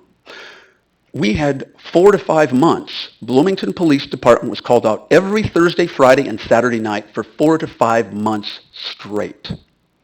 We then went through almost 2 years now of worth of appeals and hearings, all of which were extremely costly to the taxpayers. We just found out we were upheld a few weeks ago. I assigned the maximum fine I could by law, which was $3,400. That doesn't begin to touch what it was that we had to pay there. And they were fine until that establishment combined liquor and gambling. And it literally spilled out into the streets, and it was a serious problem. One of the other issues, our biggest issues right now, is we do strongly suspect that there are a couple of establishments that are basically gambling parlors, and they're on the east side. So our biggest issues lately are not downtown. Downtown is one piece, but there are many others that are concerning. And I would urge the people who are in the audience, and some of you should be upset about some of the people who are essentially trying to establish gambling parlors, because you have big investments in your properties. If people come over and they just rent a place and they bring in frozen pizzas and get 5 video poker machines, that's not fair either. Right. So essentially, this is the backdrop, and I want to turn this over to Commissioner Jordan to weigh in also on the backdrop of this. Jim, would you please come forward, and then we'll be happy to answer council questions. Good evening. My name is Jim Jordan, and I'm on the City Liquor Commission. I was appointed Jim, originally. if I could just, I'm so sorry. I was remiss because I know you and your background. I meant to give some of your background. Jim was on the normal police department for 25 years and was a supervisor for 22 of those. And actually, for some of that time, supervised our current police chief. And he was, for 10 years, He was a special agent and supervisor of investigations for the Illinois State Liquor Board. So obviously he's our resident expert. He knows infinitely more than I'll ever dream of knowing about liquor and liquor enforcement. So Jim. Well, I'm a long way from expert, but I've had a good working relationship with most of the people in this community regarding liquor license, because I serviced the community initially when I went on the State Liquor Commission back in '91, and then I was in charge of counties from I-80 all the way to Cairo. So I had quite an extensive background in dealing with folks that deal in the food and beverage business as opposed to the bar business, which I like to refer to them as. The problem I saw regarding locally, I kind of kept an eye on it before I was appointed to this position. There seemed to be a lack of good communication skills initially between the Liquor Commission and the City Council, one. Two, I think the folks that are currently in the business of selling alcohol in this community, regarding this increase in the fees, we're trying to catch up from 1982, which surprised me that no one has bothered to look at, and why we haven't considered keeping the folks that have these liquor licenses informed from 1982 clear up until today. We can't make up that much difference. We just can't, and it's really kind of unfair to them. They can't. It's not their fault that we didn't act appropriately. So my view would be there should be a review from time to time, however you see appropriate, to look at all the different fees that we do expect our people, especially in the liquor industry, to look at, make sure they're on board and understand why. I think that would make the job a little bit easier for the folks that are on these commissions to forward the good information so you can make the decisions regarding what we're trying to accomplish at the Liquor Commission. Basically, we approve kind of boilerplate stuff like marriage people that want to use Miller Park and the lake up at Davis Lodge for their wedding receptions. Where we probably run into some conflict and have here lately is regarding new liquor license, and what's promoted a lot of that to kind of dovetail it in is the video gaming market, which has changed the complexion of how many people want to get into the liquor industry, because the video gaming market, by any sense of the imagination, is very profitable. In fairness, they have decided that video gaming is legal, no different than you go to your local grocery store and get a lottery ticket or a scratch off. It's just a different form of taking a chance with your money. So my point would be is I think there's been an effort, at least on my part, to recommend, to implement, if there's a need and a just cause, to raise the fees for the liquor license over a period of time. Unfortunately, there was some comments made 3 or 4 months ago, which I think upset the license holders that were here, that was unnecessary. I'm trying to put this on a positive note, that the city has to bear certain cost. The police department doesn't get any cheaper every year. I think one of the big things we're finding out that when we do impose something and you approve it, they have the right to appeal it. We just had one that was appealed to the State Liquor Commission. It takes a while. There's enormous amount of costs legally, from attorney fees to recorder fees, as the mayor's pointed out. Those are all taken on by the taxpayers when and if it occurs, regardless of what fees we may or fines we may level and collect. It doesn't offset the cost that is attributed to the event. The sad part about this, it's a small percentage of the people that are in this industry that create the problems for a lot of them.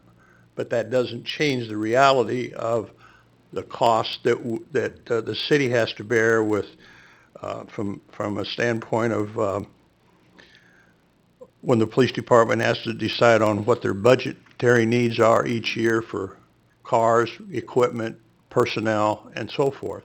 So all that has to be looked into, and I think they've sort of outlined this in your packet as far as the license fees go, how we've implemented this, and unlike Normal, and I worked at Normal at the time when they had came up with deciding to sell alcohol, 1974, and the main difference is Normal had one basically principle that anybody who was going to sell distilled alcohol, beer, wine, or whatever, you had to be in the restaurant business. We have a little different scenario, so we're more diverse. What I found in the years that I traveled the state, no one community and no one fee fits all. You have to look at your individual needs and what your budgets are and what your community needs, and you have to adjust accordingly. I think as part of the Liquor Commission, when these issues come up, we were presented with some letters from some of the licensee. I read them very carefully. I think one of the council people had meetings with the downtown and anyone who was interested in this issue, and they brought some suggestions to the meeting. I read those very carefully. Some of them have some validity. Some can't be implemented for obvious reasons. But the point being is, I think it's very important in the future that the council and the Liquor Commission, from my perspective, would be on the same page. So we know what you expect. As a result, we should still have an open forum to where the folks that have these liquor licenses understand. And I think here again, I think if we're going to kind of dovetail into the gaming end of it, I think we're playing catch up again. We're reactive rather than proactive. If we were going to approve that the city can have a video gaming situation before we ever approved it, there should have been a clear understanding that there was going to be a fee attached to the gaming part of the industry. Now we're coming back, and their view is all of a sudden, well, the money's there, so should we get it? I think my view of it is we have to look at the total dollars amount that's involved, and it's pretty well spelled out in your packet, how this industry has changed the whole perspective, how much money is involved. I think the year 2015 from January to December, it was after it was all said and done, and the numbers can be confusing. I try to stay in touch with the folks down in Springfield on the Gaming Commission, how these numbers affect and what do we have to look at so we're not just guessing at this. There was about $14 million that was left over that was divided up between 58 businesses and 200 and some odd machines. Now, it varied and it was different. There was one gentleman was talking about the truck stops. The truck stops, by far and above, are the most lucrative because of their ability to play more often. The smaller folks with 2-3 machines don't make the revenue that some of the other ones do. The one concern I have regarding the whole issue about video poker, and I think the mayor touched on it, it's grossly unfair for people who have a business that sell food and alcohol for someone to come in and rent a 1,200 square foot business front, serve pizzas or Subway sandwiches, and put 5 video poker machines in.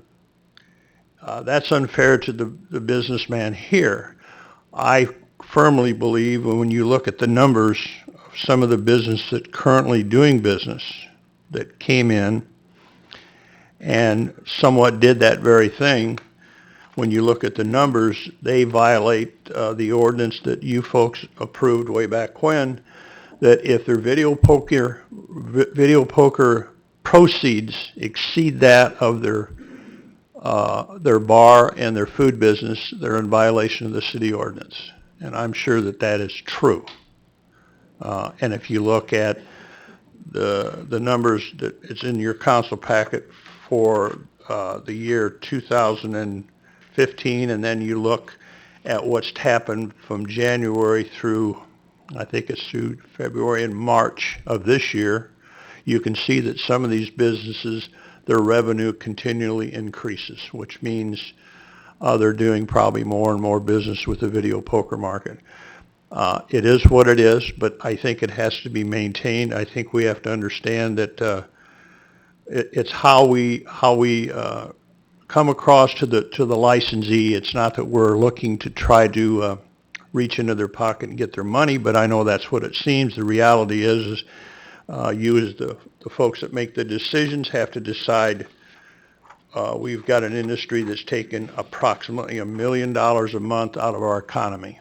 So how you want to deal with that, how you want to assess that, it's the idea that we should have a working relationship with the people that are in the business of entertainment in our community. They provide a service to us. We all go out and have dinner and lunch, and we enjoy their services, and we want them to be successful. But by the same token, we also have to be responsible enough to understand that the services that they want, I'm convinced, being a police officer 25 years, when you call for the police department, you're really not worried about what the cost is. You just want them there.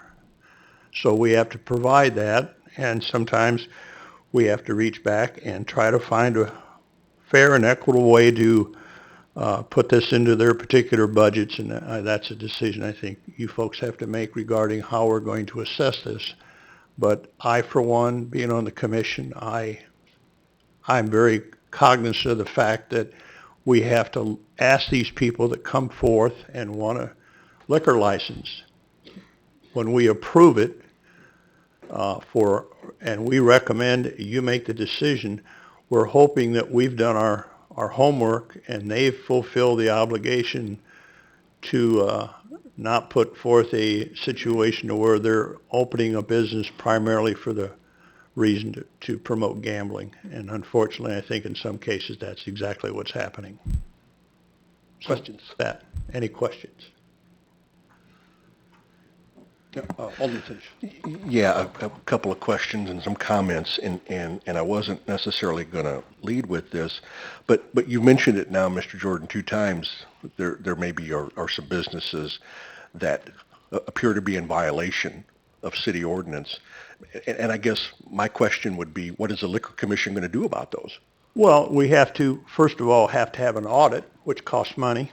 We got to be sure that what the state of Illinois sends all of us, available to all you folks, what their revenue is per month, and then you compare that with what other business, which would be alcohol, be it beer, wine, distilled spirits, they all have to have invoicing that they get from their distributors, and then they have food.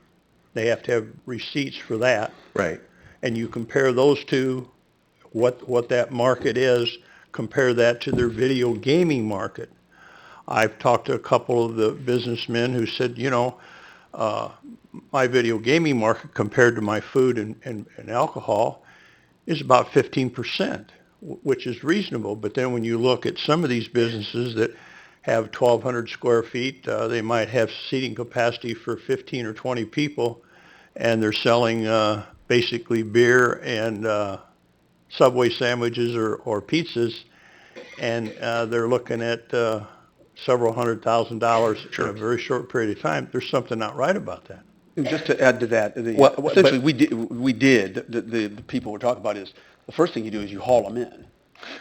And then we move on to the auditing. But go ahead. So has that happened? I mean, yes, I'm just curious. we have one currently that we're asking them to bring in the information to justify that sort of thing. But here again, we're talking about cost, because when we have to, we look at it, but then we have to pass it on to auditors. Somebody has to look through the numbers and so forth. This is not an everyday event, and most of these folks that are behind me that are in the business, many of them I know, this is not an issue that probably is something that they have to worry about, but the reality is the folks that are doing this is really a disservice to the ones who are established businesses, who have food and distilled spirits to serve, but their primary focus is not video gaming.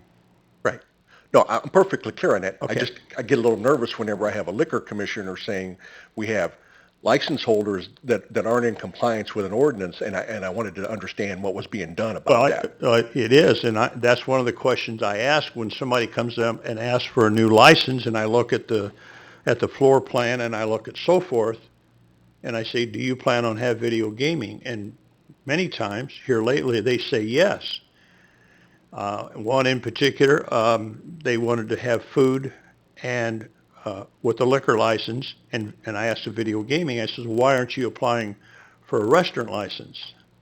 Well, we don't know if we can meet the criteria for food and beverage. Well, the reality is it's a different criteria. But the folks who do have food and alcohol, that's not an issue because they've been at it a long time. The video gaming is a new thing for them, so as a result, it's very profitable. I understand that. But along with that profit, we have to consider, you folks have to consider what the overall effect is to the community. I'm a little intrigued because I've heard now the phrase, dollars taken out of the economy, and I'm wondering if you can walk me through that a little bit. If somebody walks in using their own money, making a decision to go in and use that, and then on the back end, unfortunately here we've kind of commingled, I think, the license with the video gaming. This is more of a video gaming thing. Yes. But since it's now been brought up, I'm just kind of curious if somebody walks in with their own money and decides they want to use the video gaming terminals, and that's a decision they make. And then I was also then considering on the back end with the profits that come from these, if a business owner then decides to upgrade, purchase new restaurant equipment with it, or remodel their place. I'm having trouble understanding this idea that it's being taken out of the economy, and it's our responsibility to address that. I don't know that you can say it's broadly taken out of the economy. It's a business that generates about $14 million that's divided up between 58 businesses, some more than others. The lion's share, obviously, when you look at the numbers, would be attributed primarily to the truck stops because of the kind of business they have, the availability. I don't know what the average would be. It's been asked of me, well, what does it cost the city for the video gaming? Well, it's a combination. I think the mayor touched on it. You put the two together. I can remember when video gaming was totally illegal, but it still went on for years. Sure. So now that it is, as you point out, it's no different than taking $20 or $100 and playing video gaming or going to your local grocery store and buying lottery tickets. It's all a gamble. That's their choice. Nobody's forcing them. Right. The interesting thing about video gaming is if there's a fee attached, if you see that there's a justification for it, video gaming is optional. You don't have to have it in your business, and many businesses in Bloomington have passed on it. For whatever their particular business profile is, they decide they don't want it. So if video gaming with the fee attached versus the profit that's earned doesn't justify them being there, first of all, the vendor's not going to keep them there because he's got to make a profit. So it's a matter of where's the profit. If the profit is there, most people will keep them. No one likes to be assessed more for doing business than is necessary, but the reality is it is a revenue source, and however you folks decide that you want to apply that, because it's a form of taxation, I suppose you could say. It's a gaming fee is what it actually is. Sure. But the downside to it is, those of you who know, the video gaming market has changed the landscape of gaming in general, and gambling. Sure. The off-track betting parlor's gone. I think the boat in Peoria is significantly different than what it was 5 years ago. And there's nothing wrong with that, because if you're going to decide that you want to gamble, why do you want to drive to Peoria when you can stay right here in Bloomington, go to your local bar or restaurant or whatever and play your games? I don't see anything wrong with that at all. Now, the next point I've heard mentioned a couple times, and again, I need some help kind of to understand this, because I think it's a fair question, and I may not be saying it exactly, but why should taxpayers absorb all the associated liquor enforcement costs? And I think that's a fair question. I guess my question would, maybe a follow-up question that would be then, I mean, there's a lot of alcohol that is consumed that doesn't involve, taverns or restaurants or anything. I mean, there are stores who sell, packaged liquor that I'm sure contributes some to the liquor enforcement costs.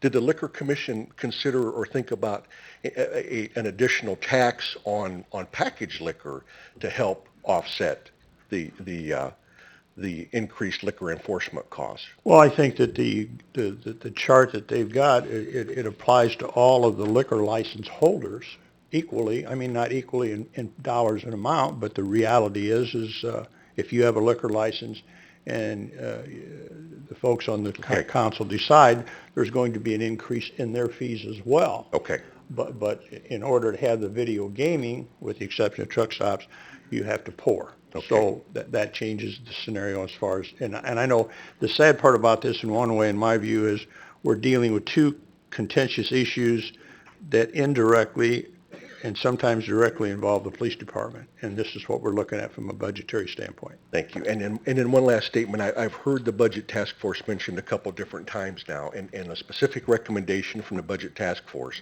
and it's on the city website, says recover full cost of downtown police hire back from downtown beneficiaries.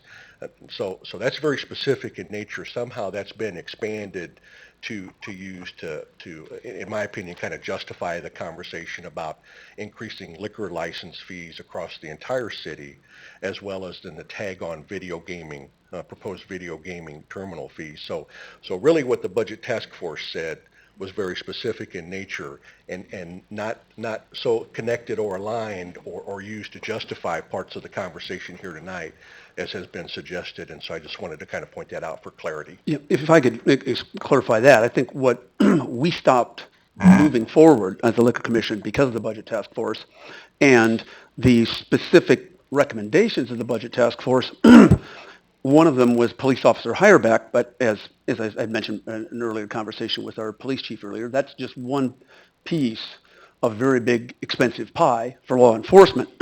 So we weren't, I think in the Liquor Commission, because we basically put our conversation on hold, we were looking at not necessarily just the specific recommendations, but the spirit of the recommendations.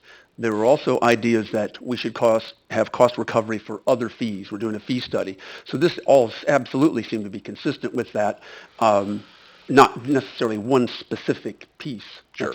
Well, I just want to clarify. I mean, we could say that there's the conversation that the Budget Task Force brought forward caused additional conversation, but there's not cause and effect necessarily between what we're talking about here tonight and the specific recommendation that's included in the Budget Task Force report.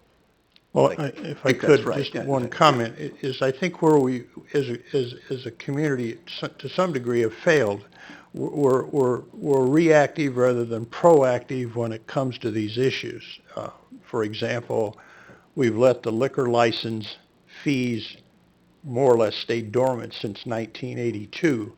Well, you can't expect these folks to make up this difference, and I've heard comments since I've been on the Liquor Commission, well, we'll just double the fees and call it a day. And I said, I was opposed to that. If there's justification to where, based on cost analysis of what the city has to endure regarding liquor license, then in fairness to these folks, it has to be implemented over 2, 3, 4, 5 years at a reasonable cost in a comparative rate. Now, here again, when you talk about comparative rate, one size doesn't fit all in the liquor industry. One community might have it one way. We're close to what Champaign-Urbana because of the makeup of the two communities as far as the colleges and so forth. But there's other communities that have different fees. Same way with video gaming.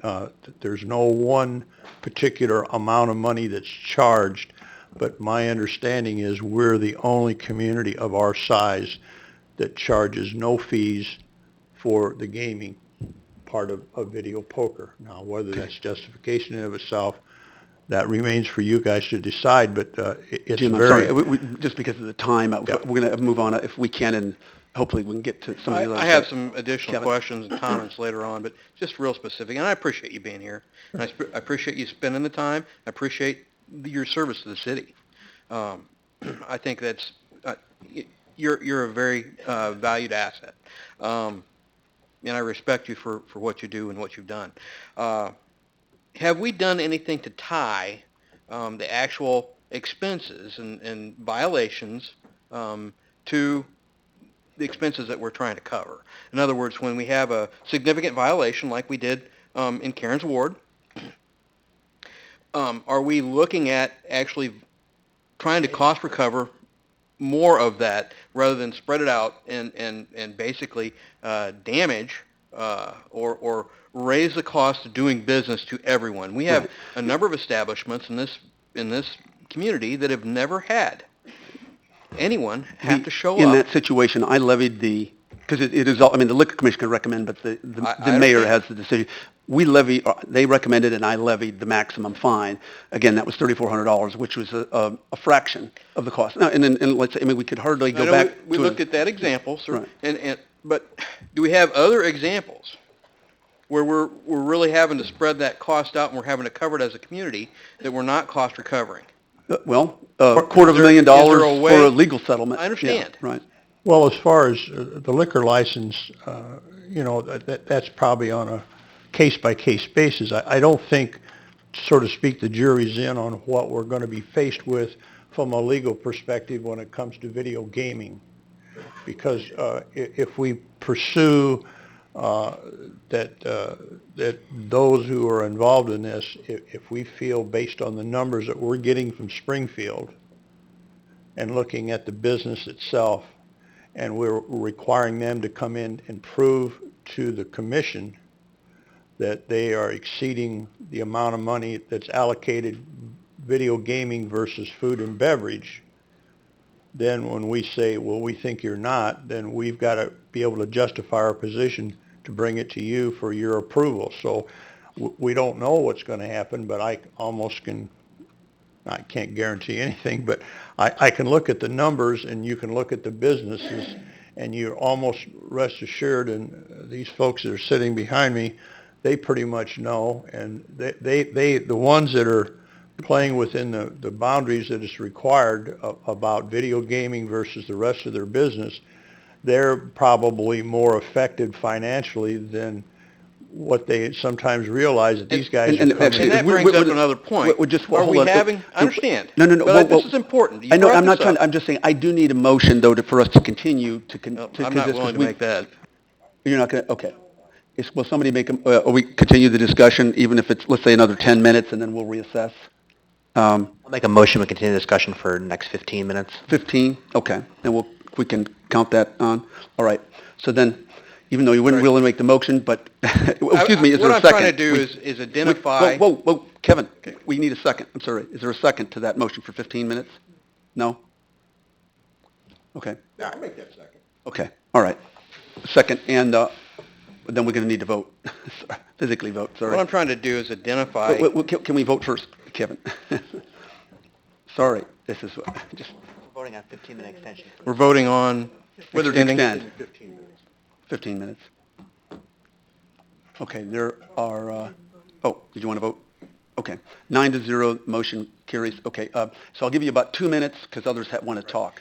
I'm just trying to identify the fact that the actual gambling is where the issues are being caused. We know about the one instance, and I'm not convinced it was actually the gambling that that attracted the people that caused the problems initially anyway. I'm not convinced of that. And quite frankly, I'm not going to get into, a discussion lengthy in terms of why or why not, but I feel personally that this is, and my constituents certainly do as well, that this is exorbitant. It should be spread out over a much longer period of time. These folks are running businesses. They have a business plan. They have fixed expenses that they're trying to cover. They have variables as well. This is a variable that you're throwing at them that they may not be able to cover in many instances. And I don't think that we should be almost doubling in a 3-year period this expense. I can't vote for it in its current form. Thank Okay. Alderman Black and Millawampley. Thank you, and I will be brief. So I'm going to separate out the video gaming piece from this discussion because I think we've got that way too intertwined. So this is one of those situations in which we get a lot of feedback, and we get folks who don't want to see the fees increase, and I can understand why. We're here discussing it right now, and I know there's been a lot of conversation on the back end, and I remember being on the budget task force, we didn't really see a flushed out version of what the fees would be over a period of time. It was more on a conceptual basis. But I think this is one of the situations where I've only been on the council now for 3 years, and I've not heard of Bartow before, and I appreciate a lot of the members reaching out to me and providing their feedback. I'm very curious to know what things the city can do to help them, make things easier for them. I get a lot of feedback from residents, and I was trying to find the report. There's been so many, maybe staff or somebody else in the council can remember. There was a heat map showing over the city of where all liquor licenses were and then where police calls were, and it showed, when you saw a lot of liquor licenses, you saw an increase in police force. So I get a lot of feedback from residents and neighborhood groups saying this needs to be on the bar owners. But I also got to balance that with I'm not trying to put anybody out of business or overly go after somebody for and have them bear the full cost. So to me, it's a question of, does this cost recovery go to the taxpayers as a whole, or does it need to be somehow spread over to the businesses? And that to me is the question. But I'd be curious to hear from Bartow owners moving forward, things that the city can do to make things easier. If that, is this expedited licensing process, or I don't know, because I'm thinking of how we simplified the code, the liquor code a couple years back. I'm thinking about how we did the downtown cafes a couple years ago. But I'm more interested to know if there's other things that I can do and advocate for on your behalf, because I know that my residents are very supportive of such increases and believe it should be bore by the businesses.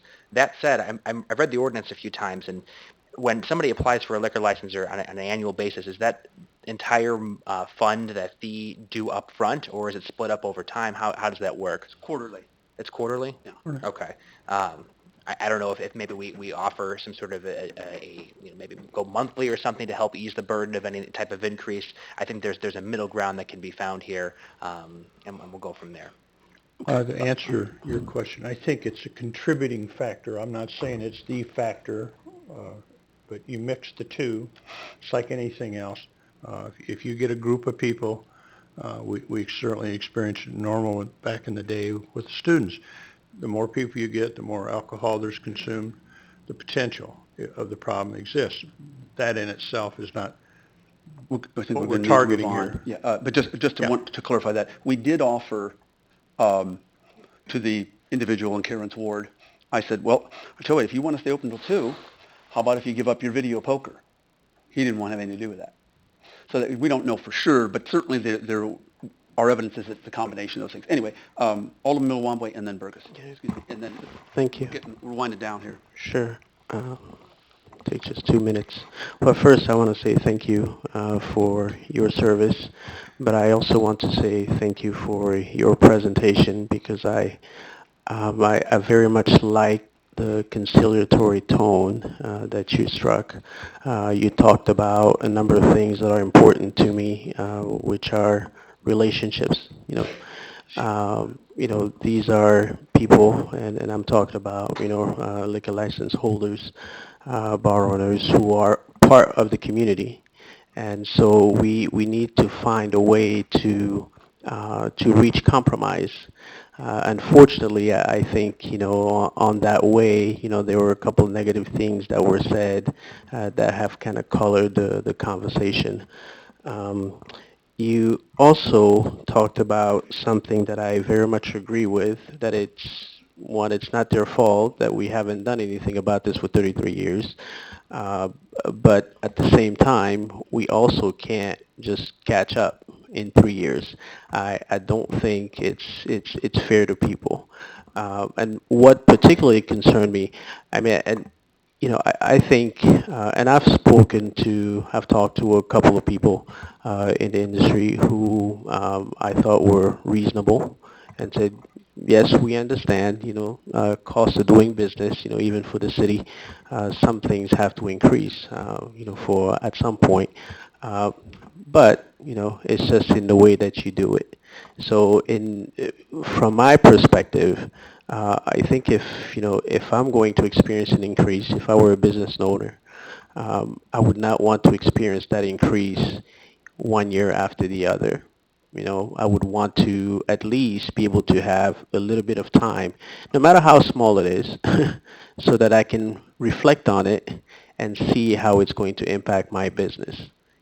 And then maybe after about a couple of years, you can try another increase. And then I can reflect on it and see what I can do about it. So that's the one of my concerns about the this particular proposal. Um, the other thing I wanted to talk about is that at least in the memo, I did not see and I hope I didn't miss it, but I did not see a discussion about what is our overall philosophy going to be, going forward, so that we do not find ourselves in the situation that we've been in, and maybe 10 years from now, we try to catch up. So what happens after these 3 years? What do we do? Does that make sense?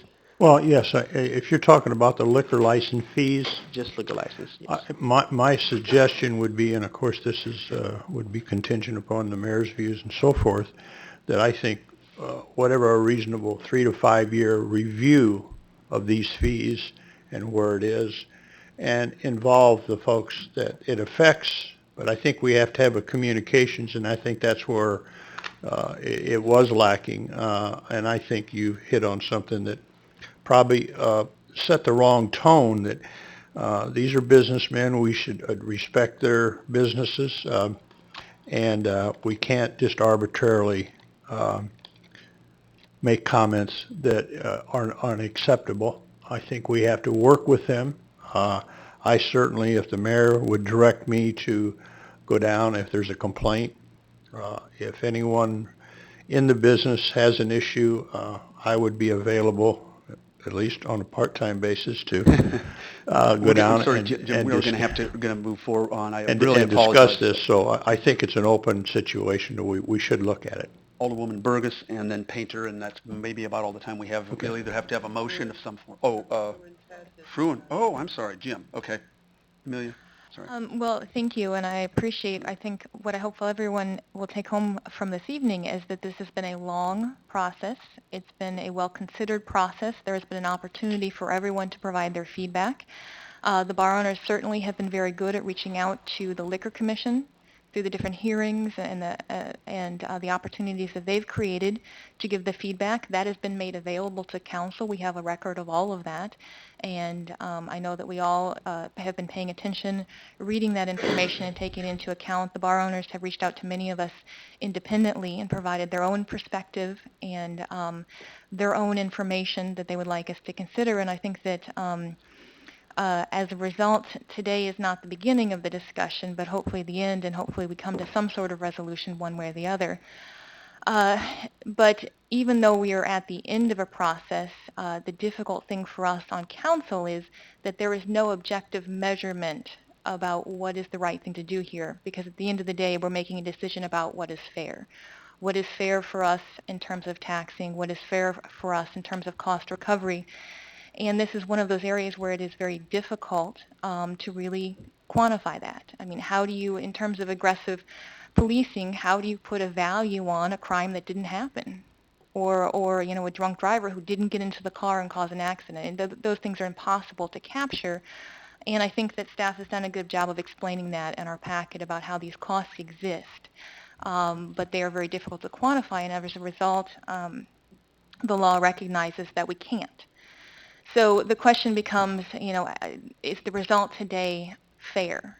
I think most people would agree that costs go up over time and that we need to make adjustments over time. I think that the Liquor Commission, again, this is the end of a process, not the beginning.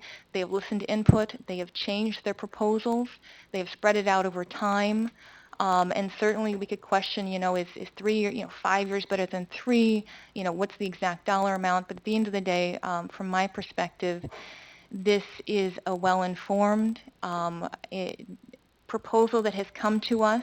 And I think at the end of the day, it is a fair proposal that helps the city begin to recapture some of those costs, but without putting an undue burden on the businesses that are involved. So do you want a motion? Or are we going to wait for all comments Well, first?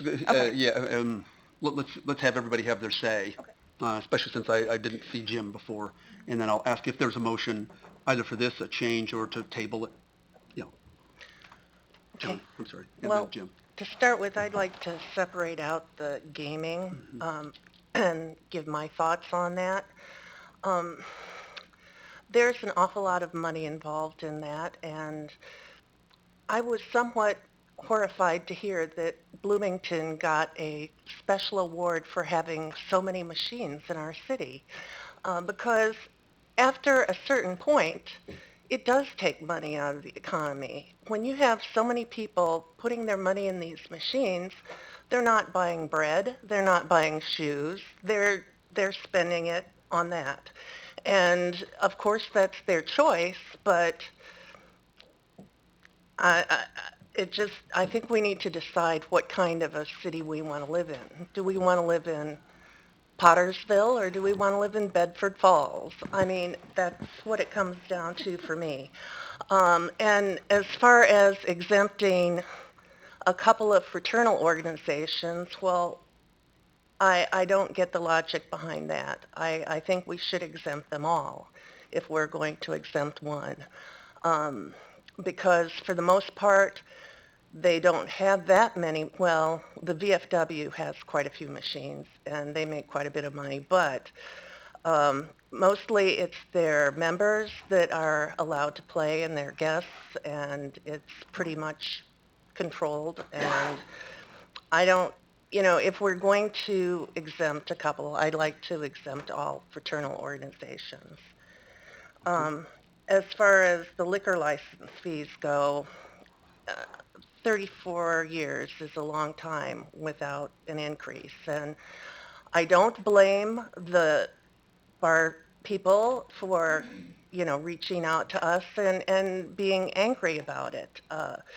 They're just being good businessmen, and I can't blame them for that. But on the other hand, we were irresponsible in not keeping up with things like we should have. And I think that to have an incremental approach to raising the fees would be the best way to go. I'm certainly sympathetic to their concerns, but on the other hand, I have to look at the whole community and what's fair for everyone. Thank you. Those are my thoughts. Jim? Thank you. Yeah, sorry, Jim. Thank you, Mayor, and I too am very cognizant of the time. I think we've got another 50 minutes scheduled after this issue is resolved. But I don't believe I'm supportive of the presentations given us tonight.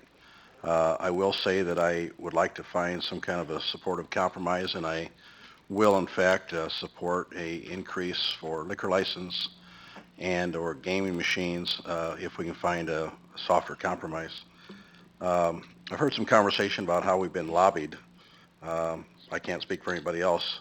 I had one person talk to me last week, somebody I had not met before, so one bar owner. So for what it's worth, I haven't really been lobbied, and I can handle it, whatever it is.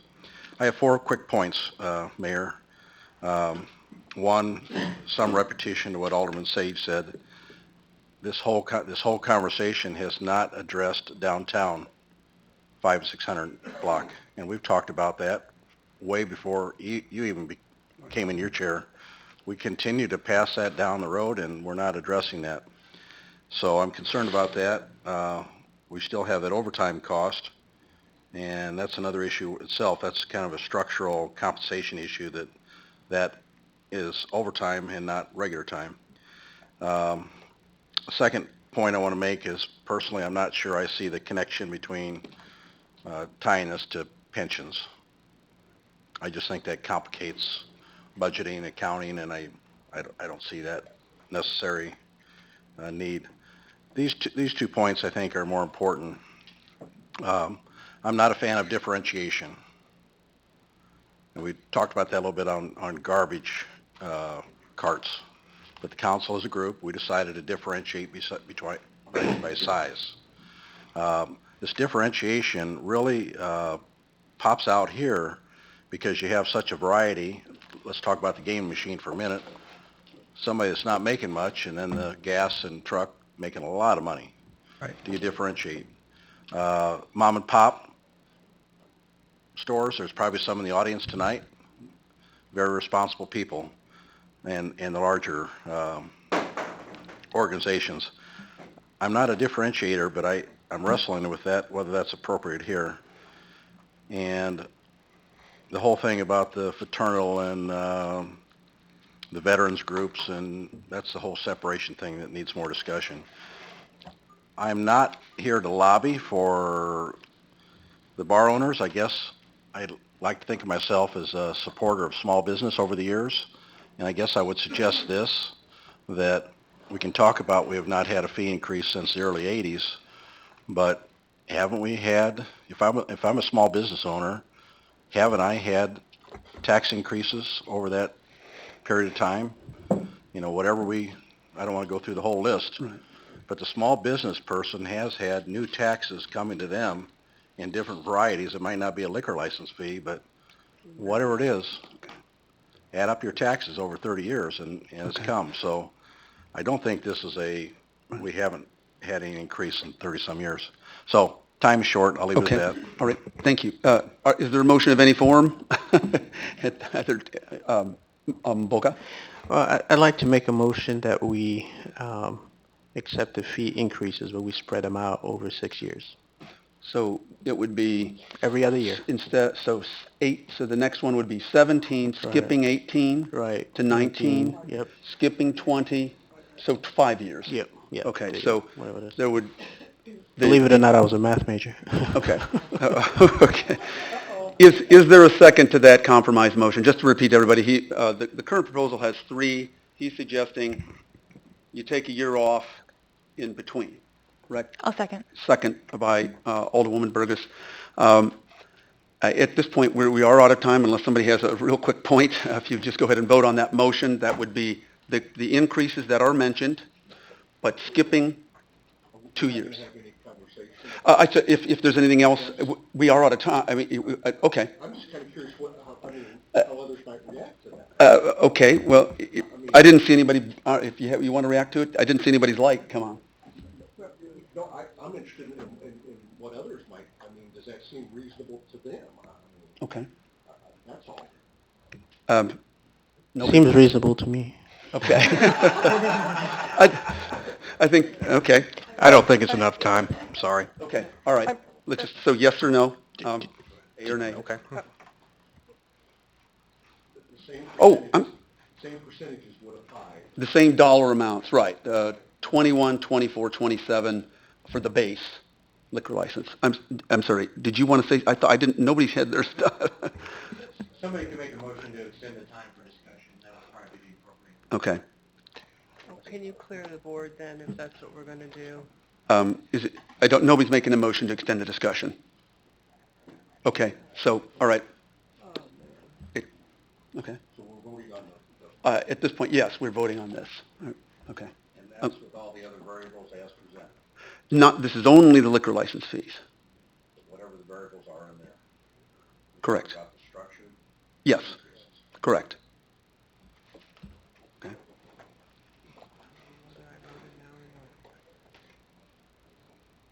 Okay. I'm sorry. It's 5-4, 5 ayes, there are 4 nays to announce, Madam Clerk. Alderman Lauer, Alderman Sage, Alderman Schmidt, and Alderman Fruin. Okay. And given the time and the complexity of the other issue and that it's been mixed up, is there a motion? I was wondering if could we have a motion perhaps to table this to a time uncertain so that other discussions, unless somebody else feels strongly. I'd like to make a motion that we table to a committee of the whole meeting. I don't know what's up on the next one. I don't know if we're going to be able to do the next one. Whatever, next in June? Could we do it, say, within the next 60 days? Sure. Okay. This is for the video game. For the video poker. Correct. I think we all have this is a new one, and I think there's a lot of information that I think we all need to chew on as a group. So I think it'd be good to have maybe some And feedback there were from the questions bar about owners. whether it should be earmarked, and there are other things that obviously, we have other items on the agenda. So for a lot of reasons, there's some moving parts here. But I think a committee of the whole is a logical place to start, then followed up with the final And vote at a later David, time. would we need maybe a little more wiggle room, or can we do it in 60 days, do you think? Yes, I think within 60 days, and I think Okay. especially trying to come up with some specifics. Okay. Is there a second to that motion to table the item? Second. A second by Alderwoman Howman. And if you just go ahead and vote on this motion to table to within 60 days. Are we tabling the whole agenda, the rest of the agenda? No, not so fast. 9-0, there were no nays to announce, Madam Clerk. That's tabled to committee of the whole discussion at a later point. Thank you so much, Jim. I echo what others have said. Your professionalism and everything has been very, very much appreciated. Thank you. Appreciate it. Thank you very much. Okay. Thanks. Jim, I think your poll ratings will go up if you're more brief this evening. And Mayor, if I could, on E, A, B, and C, I could also recommend that we deliberately put these three contracts together so that the council could make one motion to approve all three Excuse me, I wonder- contracts. They are Excuse me, interrelated. Could you please keep it down a little bit? We really are continuing the meeting. I'm sorry. Please go out in the hallway if you're going to do a press interview. Thank you. I'm sorry, David, please. Yeah, I just wanted to make mention again, council could make one motion to approve all three contracts. They are interrelated. So in the interest of time, you could consider just acting on a motion to recommend approval of these bid awards as recommended. Or you could hear a presentation and then take up consideration. Is there anything new, insightful that's not in the... Jim, you want to summarize? Thank you. Mayor and City Council, in the interest of time, this is a program that is hopefully will be very positive. This is utilizing our local motor fuel tax and then also the quarter-cent sales tax. It is a combination of our street resurfacing and sidewalk. If you reviewed the packet, we would accept any questions at this time. Questions? Comments? Are we okay to vote on this one? I know we've been moving toward the end at a little greater speed. Can I make a quick... I'm sorry. Is there a motion to approve these then? If there are no Can I make a quick comment, then I'll make a motion? of course. Sure. I just wanted to say I really appreciate you putting the 5-year graphic in there. It's very helpful for us to get a feel on how we're doing. That being said, I'll make a motion to approve. Can we do all three at once, you said? Yes. So yes, all you can- three of the proposals at once? So A, B, and C. Are you making that motion? Yes. Is there a second? Second. Okay. If everybody will go ahead and vote, and I is in favor of these as presented. Whoops. Okay. The motion carries 9-0. There are no nays to announce, Madam Clerk. Thank you, Jim. And we move next to review of bids and approval of the Hojo and Wittenberg sewer. Can we get you some water? Okay.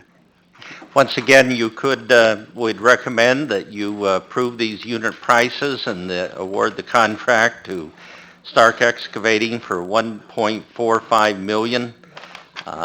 Jim Karch could comment. We did place this on regular because of the high dollar amount.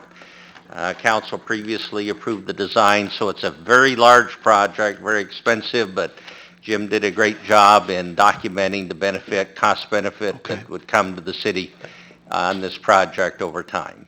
Jim, you want to make a point, and I'll see if who has questions. Mayor and City Council, if I could only highlight one thing, I'd like to highlight for you the fact that this is a great start to our overall assessment of lift stations. You don't see lift stations come before you often, and that's a travesty. It's one of those other issues that we have 13 storm and sanitary in the community. We've gone about rating everything else. This also is desperately in need of attention. This is the first step over a multi-year period. You'll see it's in compliance with the sewer master plan, but the sewer master plan didn't go as deep as even our own staff had gone on this. So a lot of credit to our own staff, and just a lot of thanks I can't even express to you that this is that next step of an asset we've gone through and started to rate and improve. Thank you. Okay. All right. Any other questions? No. Or are you making a motion? Or? I am making a motion, but thank you, Jim. I just also note that it's disappointing when everybody leaves when we start doing the big infrastructure pieces. I mean, we spent, almost $5.5 million here. We have Mr. Brent, and the media. That's right. And only one member of the media. Oh, I know, and Alton's still here. Yeah. So, it's hard to argue when we're focusing on kind of the minutia, but it's big stuff. We're moving the ball down the court. So with that, I'll make a motion to approve as presented. Is there a second? Second by Alderwoman Painter. Any further discussion? Okay, you can go ahead and vote. The whole joke. The motion carries 9-0. There are no nays to announce, Madam Clerk. Okay. Next. I like how efficient we are. Why couldn't we do this every time? C'est une bonne question, monsieur.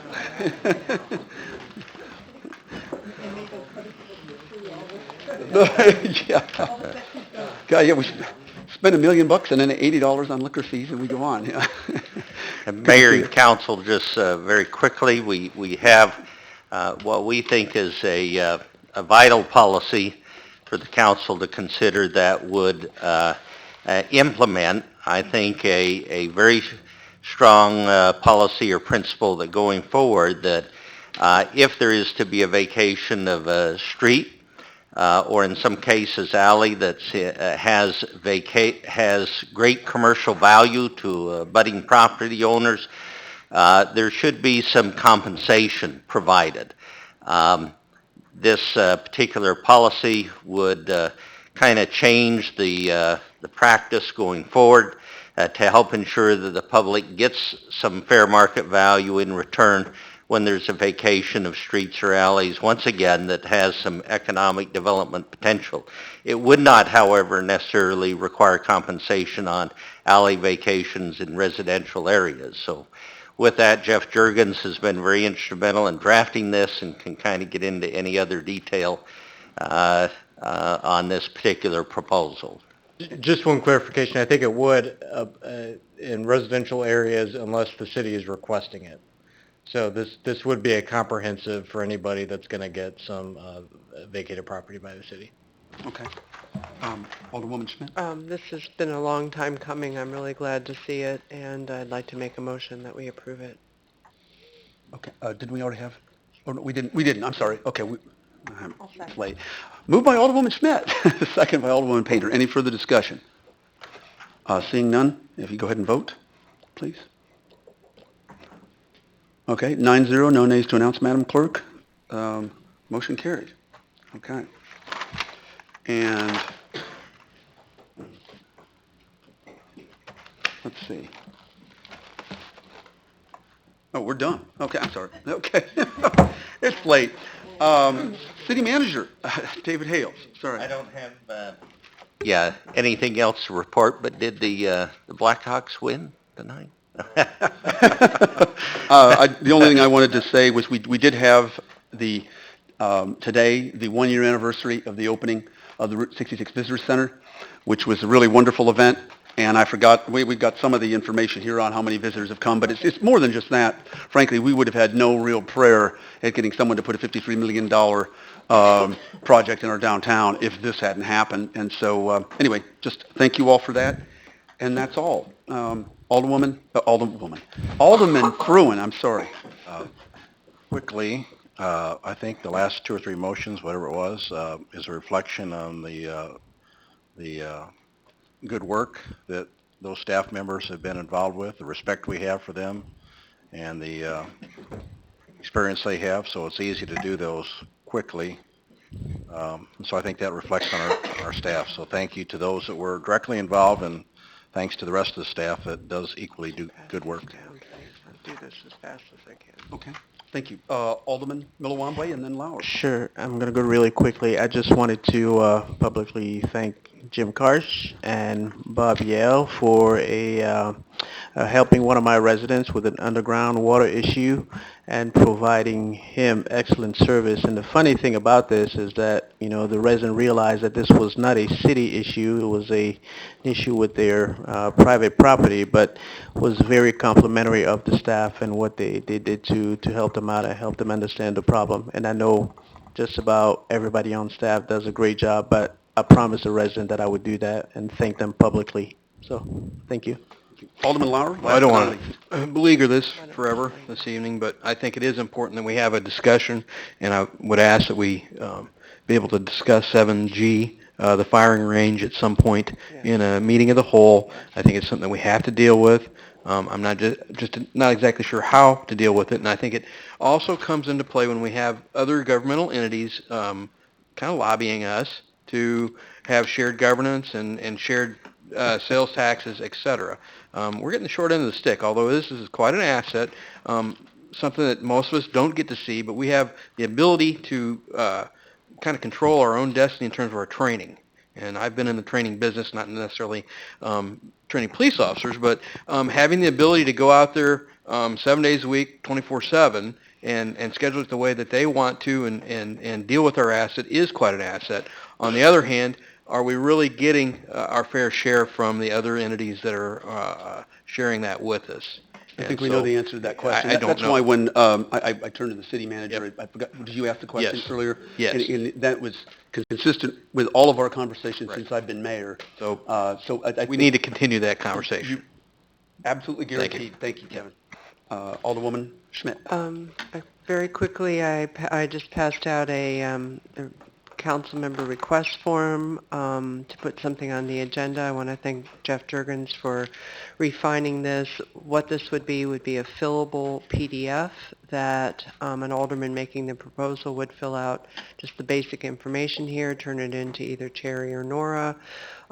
We would then be alerted that there's an agenda item out there. If we wish to put our names behind it, we can let Terry or Nora know, and it would go back to the city manager for review. And it's basically what you've seen before, but it's tightened up and far more streamlined and less cumbersome, I think. And I think after talking with Mboka and Scott that if we're copacetic with this, that perhaps we let Alderman Howman be our beta tester and see if this thing works. And I don't know whether do we have to do like some ordinance to try this out or No. so. Yeah, and then good. we'll just okay. That's way too easy. Thank you. That's Cool. all. And at this point, is there a motion to adjourn? Moved by Alderman Black. Goodness. This is past my bedtime. Is there a second? Second by Alderwoman Schmidt. All in favor signify by saying aye. Opposed? We're adjourned. Thank you.